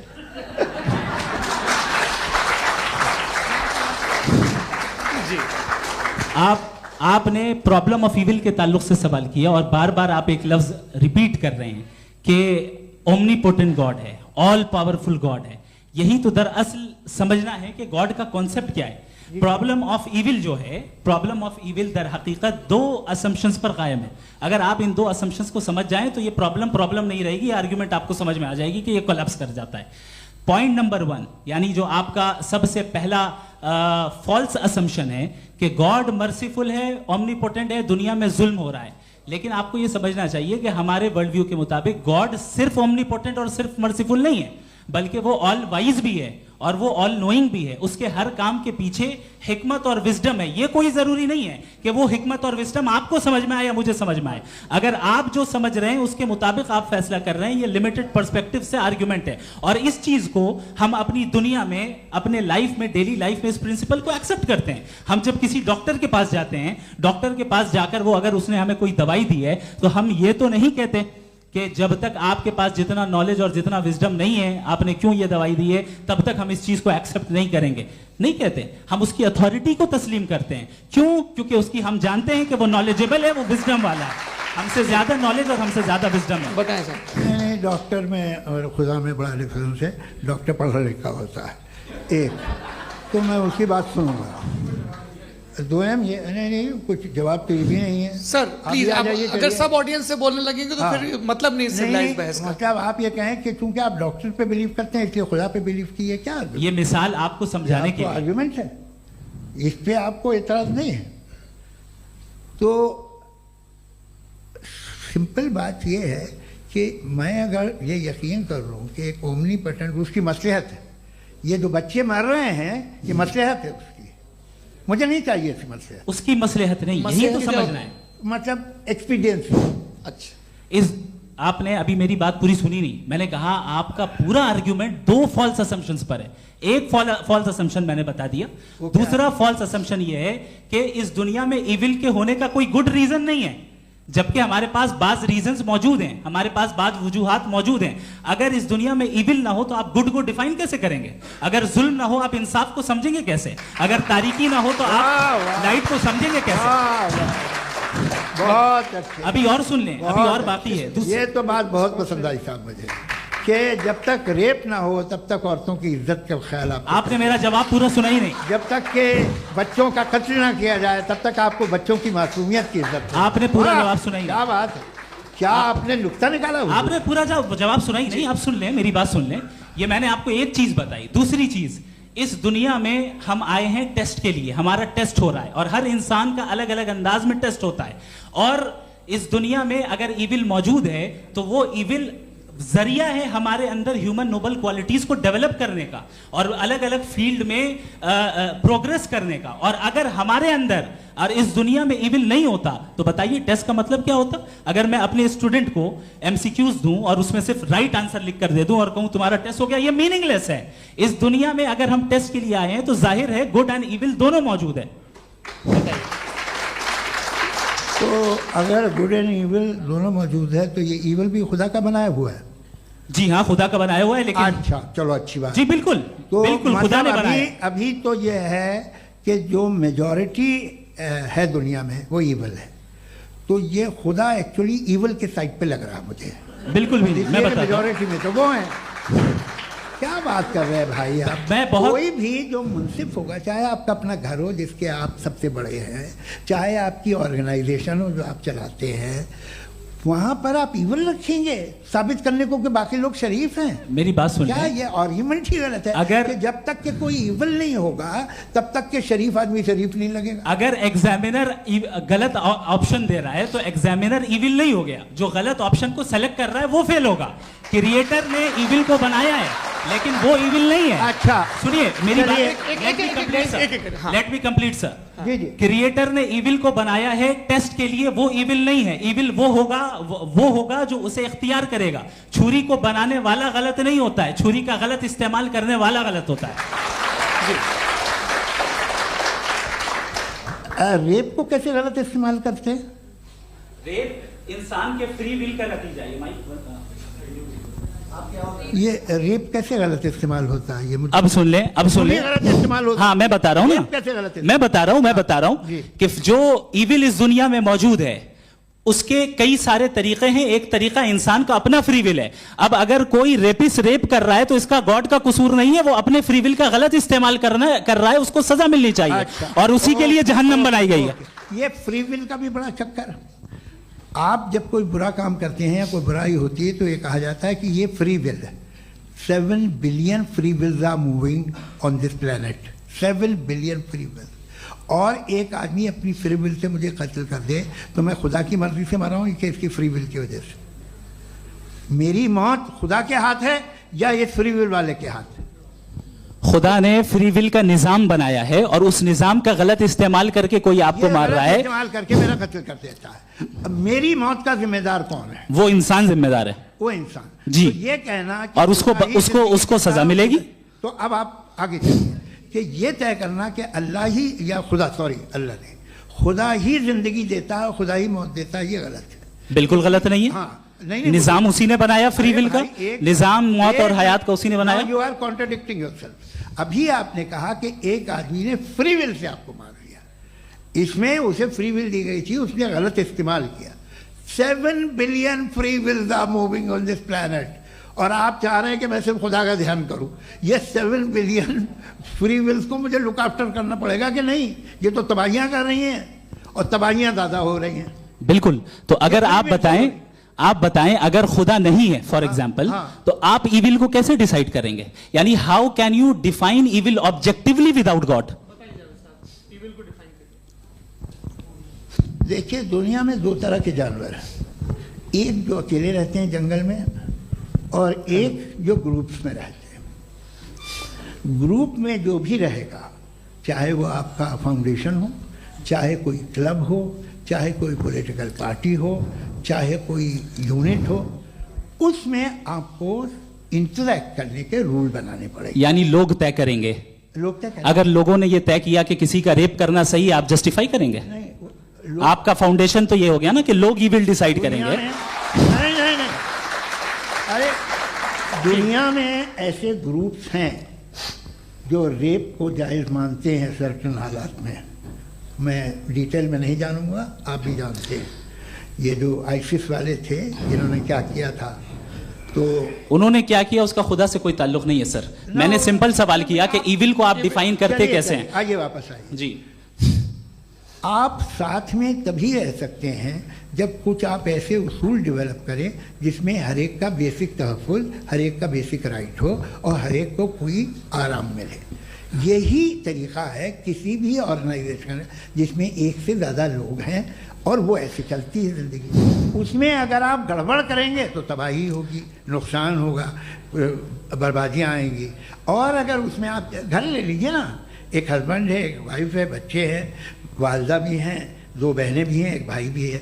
अब इसमें कोई निज़ाम आपको चाहिए साथ में रहने का, और एक दूसरे पे भरोसा रहे, एक दूसरे के बहीख्वाह हों, एक दूसरे की मदद करें, ऐसी जिंदगी। सर आपकी बात आ गई। आप ये कह रहे हैं कि लोग डिसाइड करेंगे क्या सही है क्या गलत है, यही है? मेजॉरिटी डिसाइड करेगी क्या सही है क्या गलत है? अरे भाई बिल्कुल। मेजॉरिटी अगर ये कहे कि नाजी जर्मनी के साथ जिस तरह मेजॉरिटी थी कि जेनोसाइड करना सही है, आप जस्टिफाई करेंगे? उस वक्त आपका ये सवाल सिर्फ उसके बाद क्लोजिंग। हाँ, उस वक्त प्लेनेट पे जो लोग थे, उनमें कितने लोग हिटलर को सही समझते? अच्छा, प्लेनेट की मेजॉरिटी तय करेगी, सोसाइटी की नहीं। प्लेनेट की मेजॉरिटी गॉड के एग्जिस्टेंस को सही मानती है, आप क्यों नहीं मानते? ये हेलो ये क्रॉस क्वेश्चन का राउंड यहाँ पर समाप्त होता है। और ये बड़ा अच्छा है कि इस तरह से फ्रेगमेंट कर दिया गया है ताकि जो मरकरी ऊपर जा रहा है नीचे जवाब दे दूं जी। प्लेनेट की ज़्यादातर मेजॉरिटी कुछ दूसरे मजहबों के खुदा को मानती है।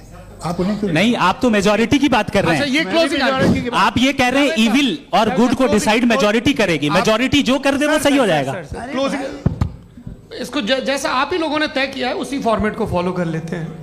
हाँ भाई, मैंने तो भले लोगों पे एतबार किया और तब मॉडरेशन तय किया। जी, आपके पास 5 मिनट का वक्त है, क्लोजिंग आर्ग्यूमेंट है, उसके बाद हम ऑडियंस से क्वेश्चन आंसर लेंगे जावेद साहब की क्लोजिंग आर्ग्यूमेंट के बाद। ओके, बहुत शुक्रिया जी। हमारा जो टॉपिक है डज गॉड एग्जिस्ट, मैं इस पे इतने एकेडमिक तैयारी करके आया था, मुझे था कि मैंने सोचा था कि कई सारे मैं आर्ग्यूमेंट्स दूंगा, लेकिन वक्त की भी किल्लत और जावेद साहब बार बार इधर उधर चले जा रहे थे तो उसको भी थोड़ा एंटरटेन करना पड़ गया। डज गॉड एग्जिस्ट पे मैं एक ही आर्ग्यूमेंट दे पाया, आर्ग्यूमेंट्स बहुत हैं और डेफिनेटिव आर्ग्यूमेंट्स हैं, और मेरे आर्ग्यूमेंट को किसी एक राउंड में भी इन्होंने एंटरटेन नहीं किया और रेफ्यूट नहीं किया, एक राउंड में भी नहीं, एक राउंड में भी नहीं। और ना ही अभी आपका क्लोजिंग आर्गुमेंट आएगा नहीं, वो बता देना। Argument of contingency sir. अरे मैं आपसे कई बार कह चुका हूँ कंटीजेंसी का मतलब अब मैं कैसे समझाऊं आपको आपस में? हाँ, आप और कितने आसानी से समझाऊं मैं, मुझे तो नहीं समझ में आ रहा है। आप अपनी आर्ग्यूमेंट ऑफ कंटीजेंसी उर्दू में बोल सकते हैं। हाँ, आप अपनी बात पूरी कर लें जी, आखिरी 4 मिनट। दूसरी चीज, just a minute please ma'am, can I talk? दूसरी चीज ये है कि आपने एक तो इसका जवाब नहीं दिया, दूसरा आपने गॉड के ना होने पर कोई डेफिनेटिव आर्ग्यूमेंट नहीं दिया, सिर्फ मजहब पे बात कर रहे हैं आप। मजहब तो आज हमारा टॉपिक ही नहीं था, आज तो हमारा टॉपिक हो, आप मजहब से ले लेकर आईएस तक चले गए। भाई हमारा क्या ताल्लुक है उससे? We condemn them. और उसका गॉड से क्या ताल्लुक है? अगर कोई गलत काम कर रहा है, किसी ने किसी को कत्ल किया, किसी ने किसी का रेप किया, उसको सजा मिलनी चाहिए। और आपके पास कोई भी rational strong foundation of morality नहीं है। आपने कहा कि मेजॉरिटी तय करेगी सोसाइटी की, वो सही होगा। मैंने कहा हिटलर को फिर आप सही कहेंगे, नहीं नहीं नहीं नहीं, प्लैनेट की सोसाइटी की मेजॉरिटी तय करेगी। तो प्लैनेट की मेजॉरिटी गॉड के एग्जिस्टेंस को मानती है, आप कह रहे हैं ये रिलीजियस है। तो यानी आपके पास कोई स्ट्रॉन्ग फाउंडेशन नहीं है ऑब्जेक्टिव मोरालिटी का। ऑब्जेक्टिव मोरालिटी का अगर कोई फाउंडेशन है तो वो सिर्फ गॉड है, गॉड है, गॉड है। थैंक यू जी।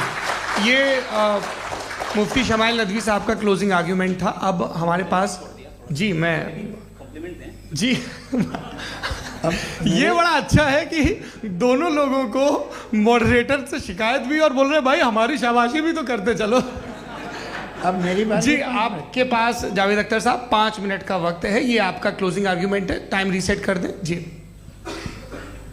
देखिए, बहुत सारी बातें हैं। गॉड का डेफिनेशन दुनिया के किसी भी रिलीजन में है कि वो ओमनीपोटेंट है, ओमनीप्रेजेंट है, he is just, he is kind, he loves you and so on. मैं जब दुनिया देखता हूँ तो मुझे कोई ऐसा सुप्रीम पावर यहाँ दिखाई नहीं देती है जो इंसान की बहबूदी के लिए कुछ कर रही हो, कमज़ोर को बचा रही हो, मदद कर रही हो, जालिम को पीछे हटा रही हो। मैं नहीं देखा, तारीख़ में नहीं। एक तो अगर है और ये देख रहा है तमाशा, तो उसका होना न होना बराबर है। दोयम ये कि ये जो है, जब आप ये कहते हैं कि कायनात जिसकी कंटीजेंसी है, मैं देखिए वो लफ्ज़ इस्तेमाल किया मैं, तो ये कैसे हो सकती है भाई? और फ़ौरन आप सरेंडर कर देते हैं कि जाहिर है कि इसका बनाने वाला तो इससे 10,000 गुना ज़्यादा कॉम्प्लिकेटेड होगा। उस पर आपके होने पे कोई इतराज़ नहीं है। उसे वो टाइमलेस है, वो पहले से था, टाइम तो बहुत बाद में आया। ये सब आप मानने को तैयार है जिसका आपके पास कोई सबूत नहीं, आपके पास कोई रीज़न नहीं है। आपकी तारीख क्या है मज़हबों की? बिलीफ की, जो खुदाओं का बिलीफ है, ये कॉन्स्टेंटली गलत साबित होता रहा है। मतलब आप कहें कि अरिस्टोटल के ज़माने में तो सब जाहिल थे, वो भी इतने ही यकीन से खुदा पे यकीन रखते थे, जो अब नहीं रहा, ये भी नहीं रहेगा। आप लिख लीजिए, और इसके आसार आपको दुनिया में दिखाई देना शुरू हो चुके हैं। ये बहस क्या आज से 100 साल पहले इस तरह हो सकती थी? यहाँ तक तो आपको हम ले आए हैं। तो सर अरे इनको मदद की ज़रूरत नहीं भाई, ये सेल्फ सफिशिएंट आदमी है, आप क्यों इनकी मदद कर रहे हैं? Sir please. तो ये जो है तमाम बातें अपनी जगह हैं। ये एक पैकेज है। आप अकेले, कोई आदमी ऐसा नहीं जो सिर्फ गॉड को मानता हो, उसके साथ बहुत पैराफर्नेलिया आता है, अलग अलग पैराफर्नेलिया आते हैं। They are only, they have always created chaos in the society. मैं तो आपको सीधा ऑफर देता हूँ कि दुनिया में 10 इम्पॉर्टेंट बिलीव्स हैं। आप एक मानते हैं, 9 नहीं मानते, 9 में आप एथियस्ट हैं, 9 को आप बिल्कुल रीजनेबली मेरी तरह देखते हैं।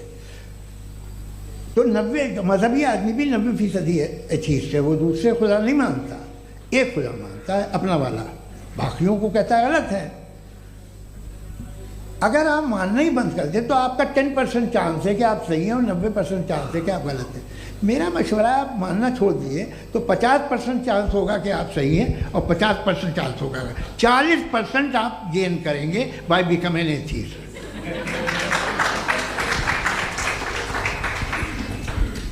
ये एक फरसूदा ख्याल है ये ख़त्म हो रहा है। हो सकता है मेरी ज़िंदगी में ना हो, लेकिन ये हो जाएगा। जो बातें ये इनको आप मेटाफिज़िकल ये वो ऐसे रिस्पेक्टेबल टर्म दे दिए, ये तो उन लोग के हैं जिन्हें ना फिज़िक्स मालूम थी ना मेटा मालूम था, ये उन्होंने आपको दिए हैं। जी बहुत शुक्रिया आप दोनों लोगों का। और अब इस बातचीत का आखिरी राउंड शुरू होगा, डज गॉड एग्जिस्ट की ये बहस मुफ्ती शमाइल नदवी और जावेद अख्तर साहब के बीच। आप लोग अपने अपने हाथ ऊपर करेंगे, मैं यहाँ से तय करूँगा। और माइक हमारे पास है क्या? एक ही माइक है ऑडियंस के लिए? 2 माइक है, एक इस तरफ एक इस तरफ, ठीक है। तो जी सबसे पहले हमारी सहयोगी हैं मारिया शकील जी, पूछिए सवाल। थोड़ा सा रुकेंगे ताकि कैमरे का फ्रेम आप पर आ जाए, आपकी तो प्रैक्टिस है टीवी की। जी नदवी साहब, मैं खुदा को मानती हूँ, पहले मैं इसी प्रमाइस से शुरू कर रही हूँ और ये बता रही हूँ आपको, मैं मानती हूँ। लेकिन कुछ सवाल हैं जो जावेद साहब ने उठाया, उसका जवाब आपको देना चाहिए। पहला सवाल ये कि गज़ा में सालों से छोटे बच्चे मर रहे हैं, वो उनको अगर खुदा मर्सीफुल है, हम मानते हैं कि अल्लाह ताला में बहुत ताकत है, तो वो बच्चे क्यों मर रहे हैं? दूसरी बात ये कि अगर कंटिजेंसी की जो आप बात करते हैं, पूरे मुस्लिम ममालिक मिल करके भी उन गज़ा के बच्चों को क्यों नहीं बचा पा रहे हैं? क्योंकि अगर वो चाहते, क्योंकि अल्लाह ताला उन पर हुकूमत करते हैं, सब पर हुकूमत करते हैं, तो वो उनको क्यों नहीं बचा? जी थैंक यू वेरी मच। बहुत अच्छा किया आपने इस चीज़ को जिक्र कर दिया, मैं इसको और अच्छे से एक्सप्लेन करने की कोशिश करता हूँ। देखें, जहाँ तक आपने कहा कि गज़ा के बच्चों को मारा जा रहा है, देखिए 2 वर्ल्ड व्यू है, एक एथीस्टिक वर्ल्ड व्यू, एक थीस्टिक वर्ल्ड व्यू है। बच्चे मर रहे हैं दोनों वर्ल्ड व्यू में, लेकिन हमारा वर्ल्ड व्यू कह रहा है कि रिकॉम्पेंस है, ये कह रहे हैं कि उनका मरना बेकार जाने वाला है, कोई उसका रिकॉम्पेंस नहीं है, चूंकि इनके यहाँ आखिरत और अल्लाह का कोई तसव्वुर या गॉड का कोई तसव्वुर नहीं है।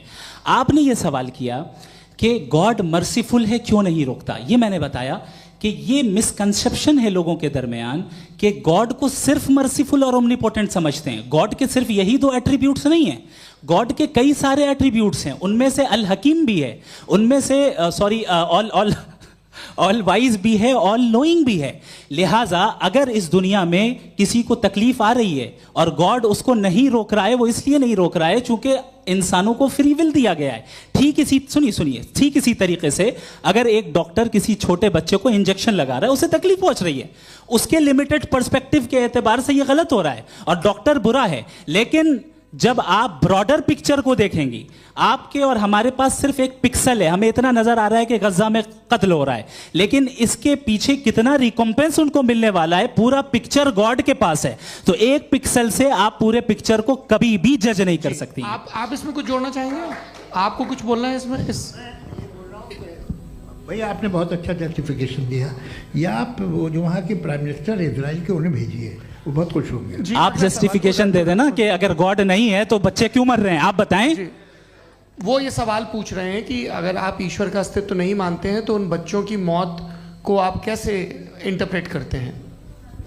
भाई ये दुनिया जो है, जो ताकतवर लोग होते हैं वो एक नाइंसाफ़ी करते हैं। तो ये अच्छा काम है आपके नज़दीक, तो नेचर नाइंसाफ़ी पे मबनी है। अरे मेरे भाई, आप नेचर की कहाँ बात कर रहे हैं, तो इंसान की बात। तो फिर जब मैं इंसान की बात कर रहा था, आप नेचर की बात करने लग गए। क्रॉस एग्जामिनेशन नहीं। हाँ, अब आप मुझे बोलने नहीं देंगे तो अलग बात है, आप बोलिए, मैं मुझे कोई जल्दी नहीं। जी नहीं, ये क्रॉस एग्जामिनेशन, मुझे बोल तो लेने दीजिए। जी बोलिए। क्या बात ये है कि ह्यूमन सोसाइटी तभी साथ में रह सकती है जब वो मोहब्बत से, एकता से, एक दूसरे के एहतराम करके रहे। इसके अलावा पॉसिबल नहीं है, अकेले तो इंसान रह नहीं सकता।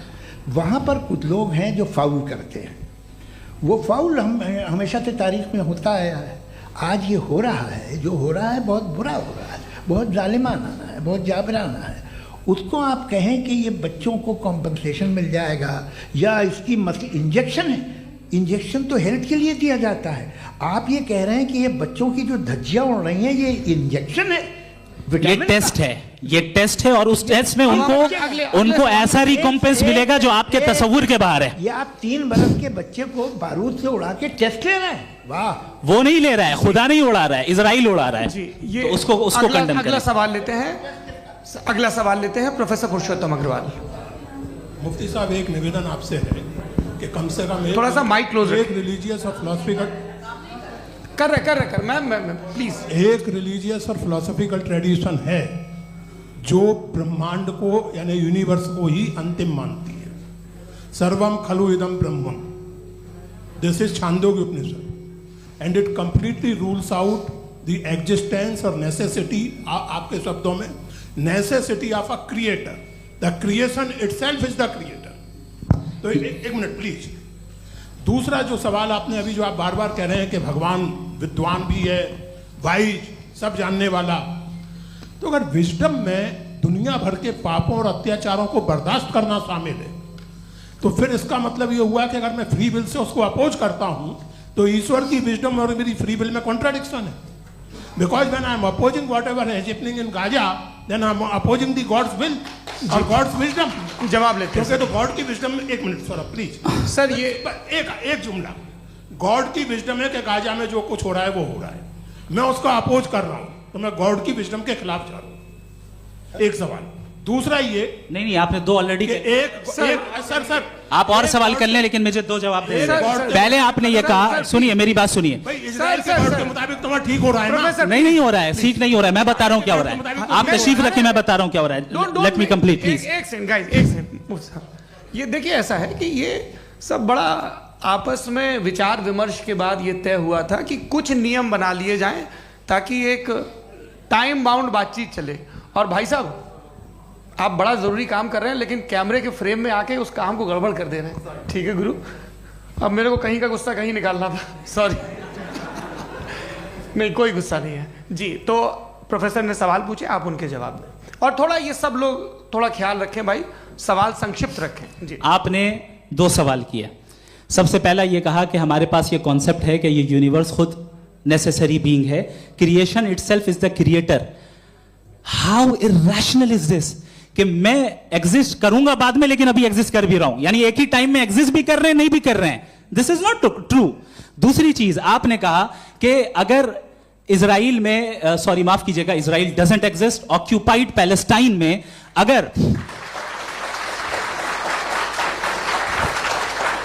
अगर ऑक्यूपाइड पैलेस्टाइन में बच्चों को मारा जा रहा है फ्री विल की वजह से और गॉड नहीं रोक रहा, ये कॉन्ट्राडिक्शन है। ये बताइए कि एक एग्जाम में एक बच्चा गलत आंसर लिख रहा है, सुनिए, एग्जामिनर चाहे तो रोक सकता है, क्यों नहीं रोक रहा है? ये कॉन्ट्राडिक्शन है, ये कॉन्ट्राडिक्शन नहीं है। माइक नहीं सर, ये आपस में जी, ये क्या आपका सवाल? माइक दीजिए। फ्री विल दिया गया है टेस्ट के लिए, अकाउंटेबिलिटी के लिए। अगर फ्री विल नहीं होता तो आप कहते हैं हमें रोबोट बना दिया गया। नॉट मिसरिप्रेजेंट माय पोजीशन, आपकी जो भी पोजीशन, मैं अपनी फ्री विल के नाते, अपने ह्यूमन विजडम के नाते गाजा में हो रही अत्याचार का विरोध करता हूं। बिल्कुल करना चाहिए। के हिसाब से मैं गॉड की विजडम का विरोध कर रहा हूं? बिल्कुल नहीं, जो हो रहा है गॉड की बिल्कुल भी नहीं, बिल्कुल भी नहीं। उसका वहां पर गाजा में कत्ल होना ये इंसानों के गलत इस्तेमाल का नतीजा है, फ्री विल के इस्तेमाल का नतीजा है। गॉड इसका हुक्म नहीं देता, उससे रोकता है। यही तो मसला है ना, आपके लिए कॉन्सेप्ट क्लियर नहीं भाई, आपने तो बताया था इंजेक्शन लगाने से बच्चे को तकलीफ होती है, ये इंजेक्शन लगा। सर आप ऐसे रेटोरिक स्टेटमेंट दें तब तो कोई मसला नहीं समझते रहेंगे। This is a rhetoric statement, this is not a logical argument sir. I am sorry, I am sorry. आखिरी 30 मिनट बड़े मुश्किल होने वाले हैं जी। मुफ्ती साहब आगे बैठे हैं, इनको माइक दीजिए। हाँ तरुण, माइक आप अपने पास रखिए, आपको कैमरे का फ्रेम पता है जी। सबसे पहले दोनों को मुबारकबाद। एक सर अपना आप नाम बता दें। आप अमेरिका में शिकागो में रहते हैं, इतना मुझे याद है। बताया आपको, यासिर नदीम अलवाजदी मेरा नाम है। जावेद सर आपसे क्वेश्चन है इन्फिनिट रिग्रेस के ताल्लुक से। एक हाइपोथेटिकल सिनेरियो है, मसलन अगर आप सर माइक थोड़ा सा प्लीज क्लोज रखें। ओके जी। अगर आप शायर इसलिए हैं कि आपके कोई उस्ताद शायर थे और वो इसलिए शायर थे कि उनके कोई उस्ताद शायर थे, और इसी तरीके से हम माजी में पीछे चलते चलते चले जाएं और कहीं ना रुके, तो माफ कीजिएगा आप कभी शायर नहीं हो सकते। लेकिन आप शायर हैं, आपका शायर एग्जिस्ट करता है, इसका मतलब ये है कि आप कहीं ना कहीं रुके हैं।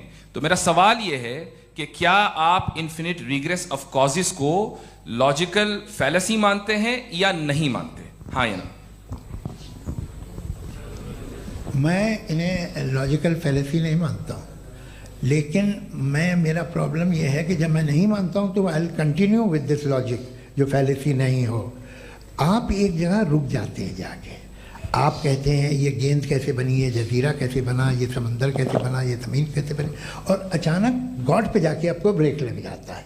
एक बार आप सवाल नहीं करते कि भाई इनको बनाने वाला तो इनसे भी कॉम्प्लिकेटेड होगा, वो कैसे बना, उसके बारे में आपने इत्मीनान कर लिया, वो हमेशा से है। तो अगर आप उसे हमेशा से मानते हैं तो फिर ये मान लीजिए कि कायनात हमेशा से है, क्या तकलीफ फिर हम वजूद में नहीं आते हैं। जी है? हम मौजूद नहीं। अच्छा सर क्यों नहीं हो मैं सकते? बताऊंगा, प्लीज प्लीज। जैसे मैंने मिसाल दी आपके शेर की। आपका शेर कभी वजूद में ना आता अगर शायर इसी तरह चलते रहते हमेशा। जी माइक मेरे ख्याल से एक सेकंड, इन्फिनिट रिग्रेस का कॉन्सेप्ट क्लियर नहीं हो पाया, ऐसे रहने दें, लेट्स मूव ऑन सर। ठीक है, हाँ थोड़ा सा मॉडरेटर का भी ख्याल रखें। नहीं आपने तो रखा है, आपने रखा है। यहाँ पे गौहर रजा साहब हैं, वो भी एक सवाल पूछना चाहते हैं। माइक यार नीचे से ऑन कर दिए, नीचे। पहले तो ये कह दूं कि मैं उन बच्चों से शर्मिंदा हूं जिनको गजा में कत्ल किया गया,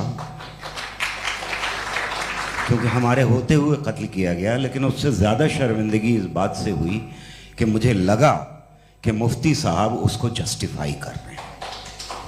बिल्कुल भी नहीं, आप बहुत ही गलत, मुझे लगा मैं गलत हो सकता हूं। बिल्कुल गलत मैं है। सवाल पूछ रहा हूं, सवाल मैं देखिए, सवाल अगर पूछ रहा हूं। एक मैं जावेद भाई से डिसएग्री करता हूं। एक सेकंड देखिए, अगर देखिए ऐसा, एक सेकंड आप सर वेट अरे आप कुछ मेरे पहले मुझे अपनी बात कह लेने दीजिए। अगर ऑडियंस तय करेगी तो फिर मॉडरेटर का मतलब नहीं। मेरा आप सबसे ये कहना है, ये बहस दो लोगों के बीच में है, एक तरफ मुफ्ती साहब, एक तरफ जावेद साहब। पिछले 1.5 घंटे से ये लोग अपने अपने तर्क रख रहे हैं। आपकी इनसे इत्तेफाकी हो सकती है, ना इत्तेफाकी हो सकती है। मेरे उस्ताद मुझे सिखा गए हैं कि मुखामुखम में असहमति की गुंजाइश बची रहनी चाहिए। अगर मैं आपकी बहुत इज्जत करता हूं गौहर साहब, आपने जो कमाल की किताबें लिखी, साइंटिफिक टेम्परामेंट, लेकिन मेरी ये गुजारिश है आप सबसे कि यदि आप इन लोगों ने जो बोला उन पर टिप्पणियां करेंगे तो ना वक्त की पाबंदी रहेगी, ना वो अनुशासन। आप सवाल पूछ लें, उस सवाल में जो बात आ जाए वो आ जाए। मैं जावेद साहब से डिसएग्री करता हूं, इसलिए जावेद साहब से सवाल पूछ रहा हूं। आपका सवाल जावेद अख्तर साहब से। और सवाल ये है मेरा कि जावेद साहब ने कई बार लॉजिक का इस्तेमाल किया कि साइंस में लॉजिक है और रिलीजन में लॉजिक नहीं है। मेरा ख्याल ये है कि रिलीजन में भी लॉजिक है, लेकिन उस लॉजिक की बेसिस ये है कि आप रुक जाते हैं, जिसका जिक्र जावेद साहब ने बार बार किया, यानी खुदा के तसव्वुर पे आते हुए, गॉड के तसव्वुर पे आते हुए रुक जाते हैं। और इसमें सवाल पूछना मतलब फॉरबिडन होता है। सवाल ये है कि क्या जावेद साहब इससे एग्री करते हैं कि साइंस की लॉजिक अलग है और रिलीजन की लॉजिक अलग है? बताइए सर। देखिए, 3 चीज़ें हैं, साइंस है, एक है मंतिक है, इस्तिदलाल है, और एक जो है कुछ भी नहीं है, फेथ है, अकीदा है। मैं अकीदे की लॉजिक का कायल नहीं हूँ। मुझे आप इस्तिदलाल से, लॉजिक से, रीज़न से समझाइए, मैं मानने को तैयार हूँ, मेरा क्या नुकसान होगा। लेकिन ये कि अकीदे पे मैं नहीं जा सकता हूँ। अकीदे का मतलब है कि तुम ये मान लो, सवाल ना करो, ये नहीं। आप सारी बातें करके, बड़ी साइंटिफिक बातें करके एक जगह जाके खुदा के वजूद पे रुक जाते हैं, सरेंडर कर देते हैं। मैं सरेंडर करने को तैयार नहीं। That's all. जी, ये आगे सर बैठे हुए हैं, इनको माइक दीजिए। भाई वो आप पूछना चाह रहे थे ना भाई? हाँ, नहीं मैं ये थैंक यू जी। आपका नाम? आसिम इफ्तिखार। आसिम जी, पूछिए। सर, जावेद सर से सवाल है कि आपने अपने माइक थोड़ा करीब है। अपने क्लोजिंग स्टेटमेंट में ये बात कही थी कि मज़हब का जो फ्यूचर है वो ज़्यादा दिन नहीं जाने वाला है, लेकिन मैं देख पा रहा हूँ कि जो ऑक्सफोर्ड यूनिवर्सिटी की एक स्टडी है 2011 में हुई है, जिसके 50 एकेडमिशियंस ने इसको अंजाम दिया था, उसमें वो ये कहते हैं कि जो फेथ इन गॉड है वो इनबिल्ट है ह्यूमन नेचर के अंदर, जिसको हम कहते हैं फितरत के अंदर शामिल है वो।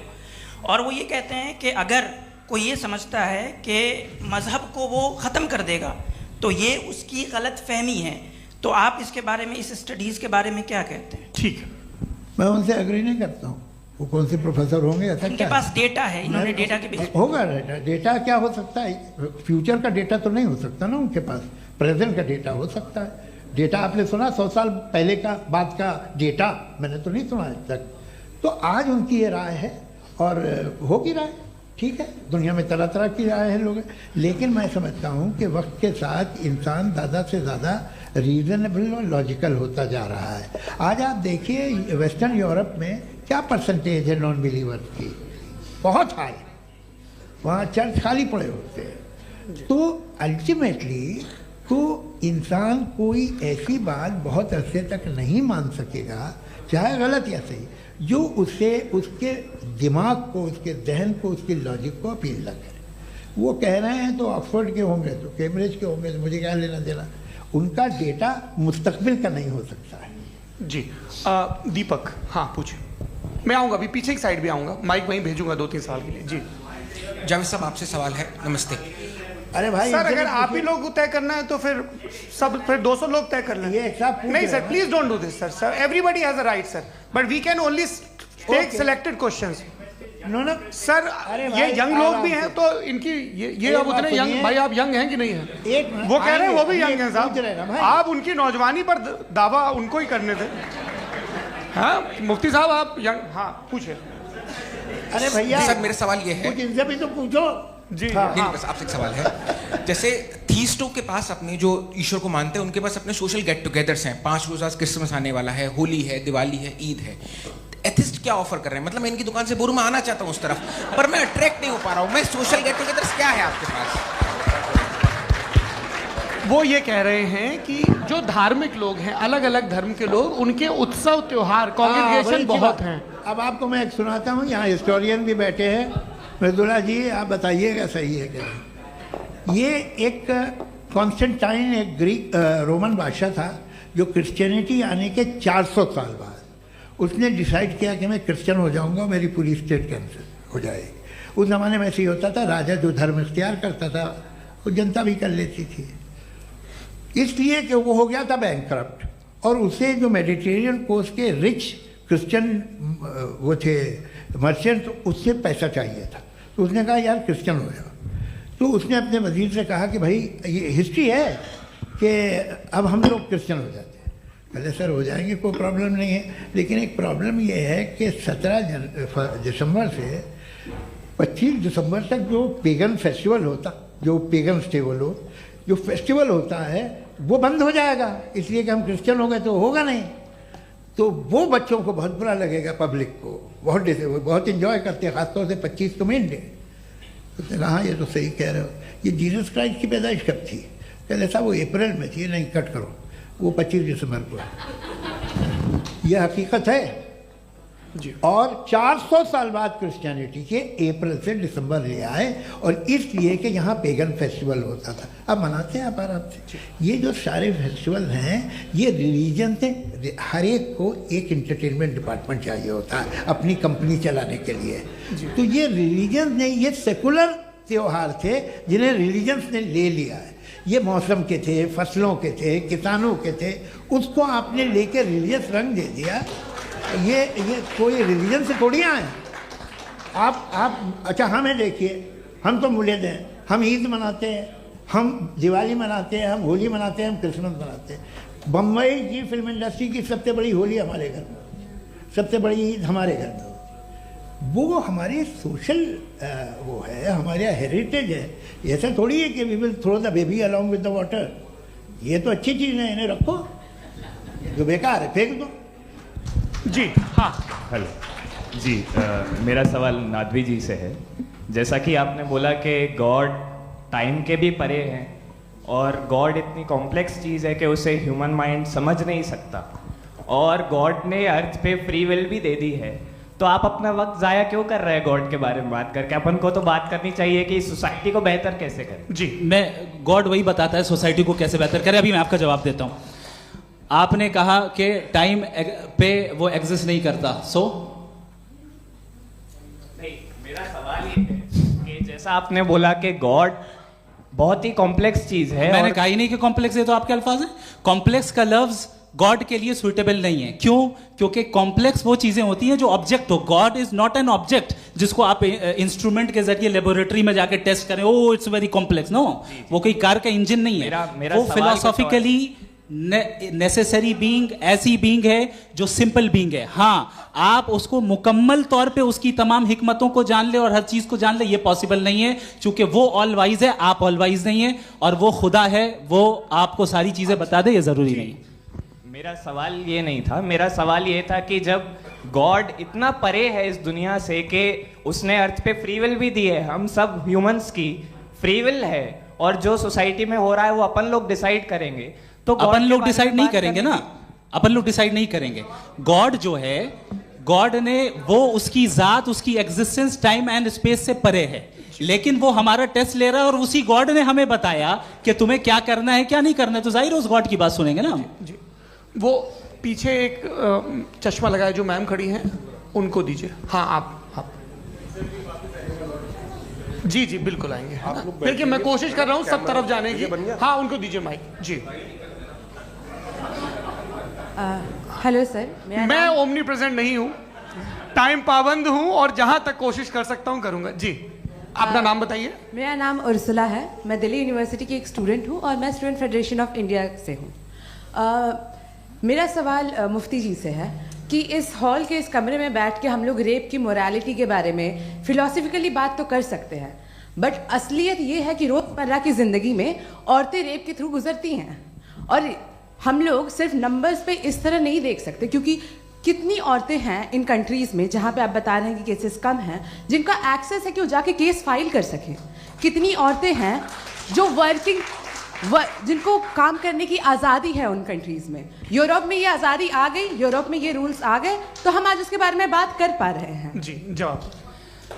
आपने ये कहा कि कमरे में बंद होकर हम लोग इस पर फिलोसफिकली बात कर सकते हैं, लेकिन हकीकत में क्या हो रहा है, वो ग्राउंड लेवल पे क्या हो रहा है, जो बहुत गलत हो रहा है, और वो सफ़र कर रही हैं। आई अग्री, बहुत गलत हो रहा है, और जो गलत हो रहा है उसको हमें रोकना है। और क्यों रोकना है, वो गलत क्यों है, हमारे पास इसका ऑब्जेक्टिव फाउंडेशन है, इनके पास उसका ऑब्जेक्टिव फाउंडेशन नहीं है। मैं ये कहना चाह रहा हूँ कि जहाँ पे भी जुल्म हो रहा है, जहाँ पे भी औरत पे जुल्म हो रहा है, या उसकी इज्जत लूटी जा रही है, या उसे तकलीफ पहुँचाई जा रही है, और सिर्फ औरत नहीं, किसी इंसान के ऊपर भी जुल्म हो रहा है, तो उसके खिलाफ खड़ा होना, ये मॉरलिटी हमारे पास गॉड के पास से आई है। वरना जावेद साहब तो कह रहे हैं कि जो है मेजॉरिटी डिसाइड करेगी, तो मेजॉरिटी तो कभी भी बदल सकती है।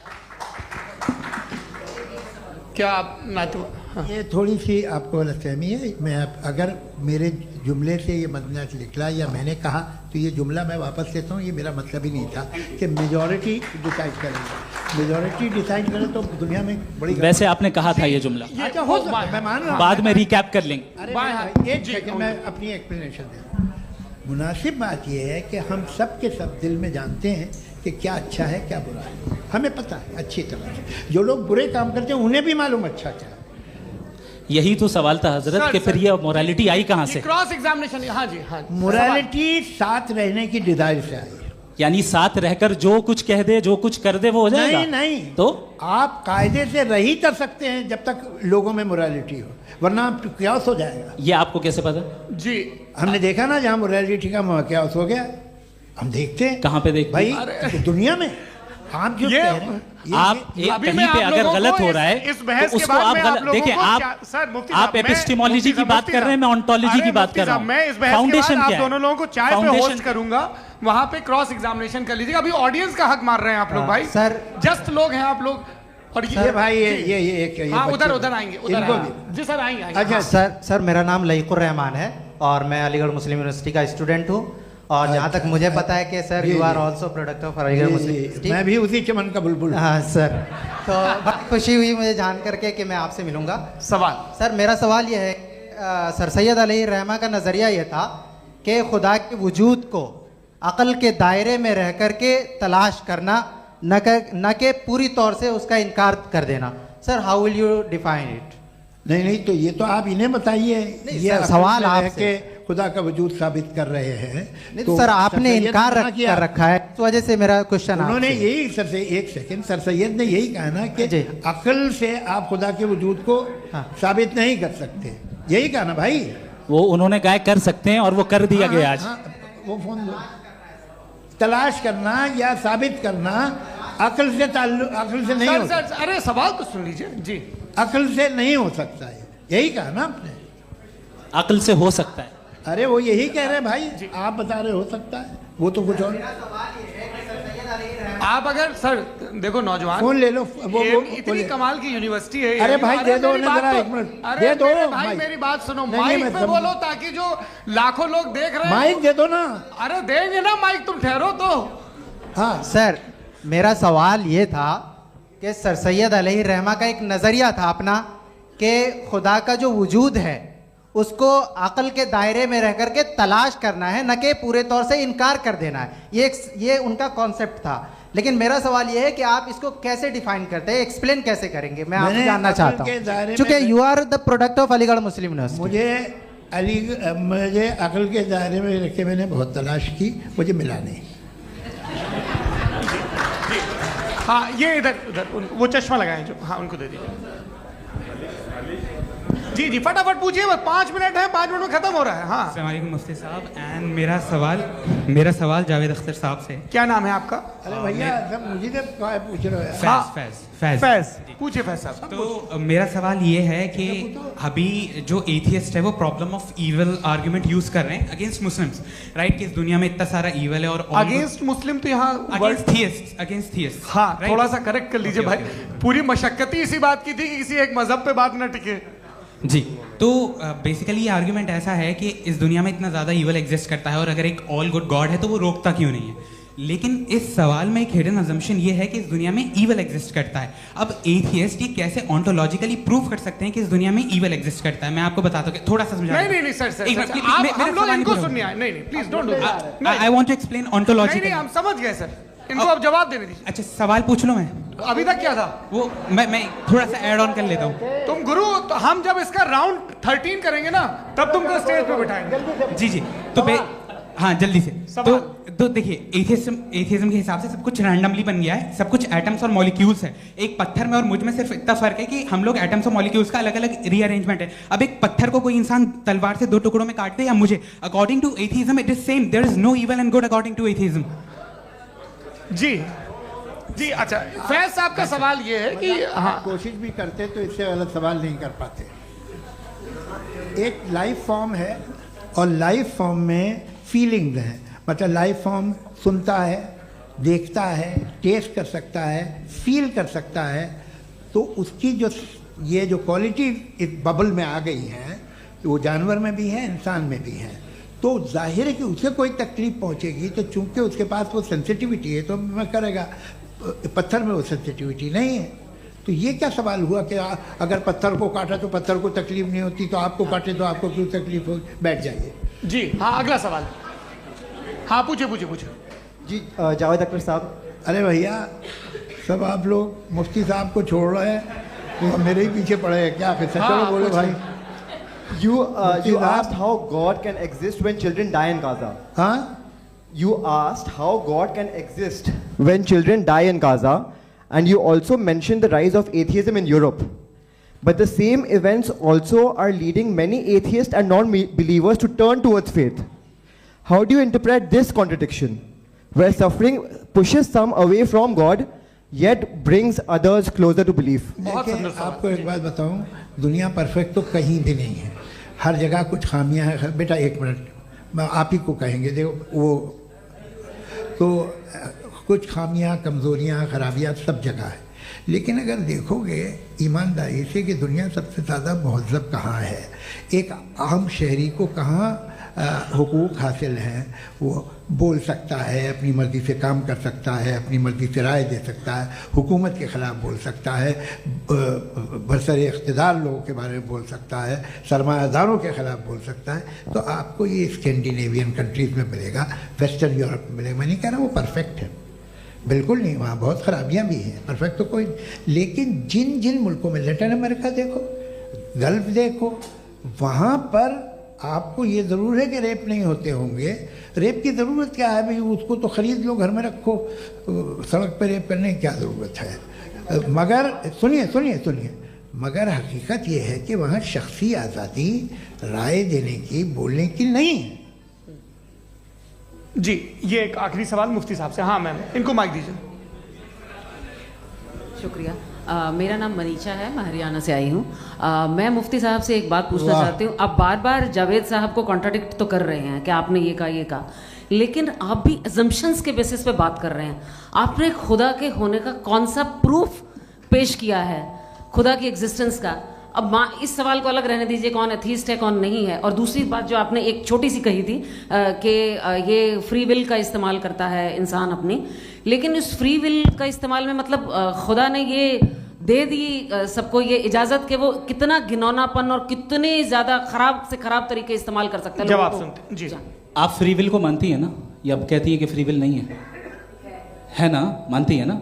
तो अब आपके पास इसका कोई एक्सप्लेनेशन नहीं है कि अगर एक इंसान उस फ्री विल का इस्तेमाल करके गलत काम कर रहा है और बच के अच्छी ज़िंदगी गुजार के निकल जा रहा है, उसका कोई रिकम्पेंस नहीं है।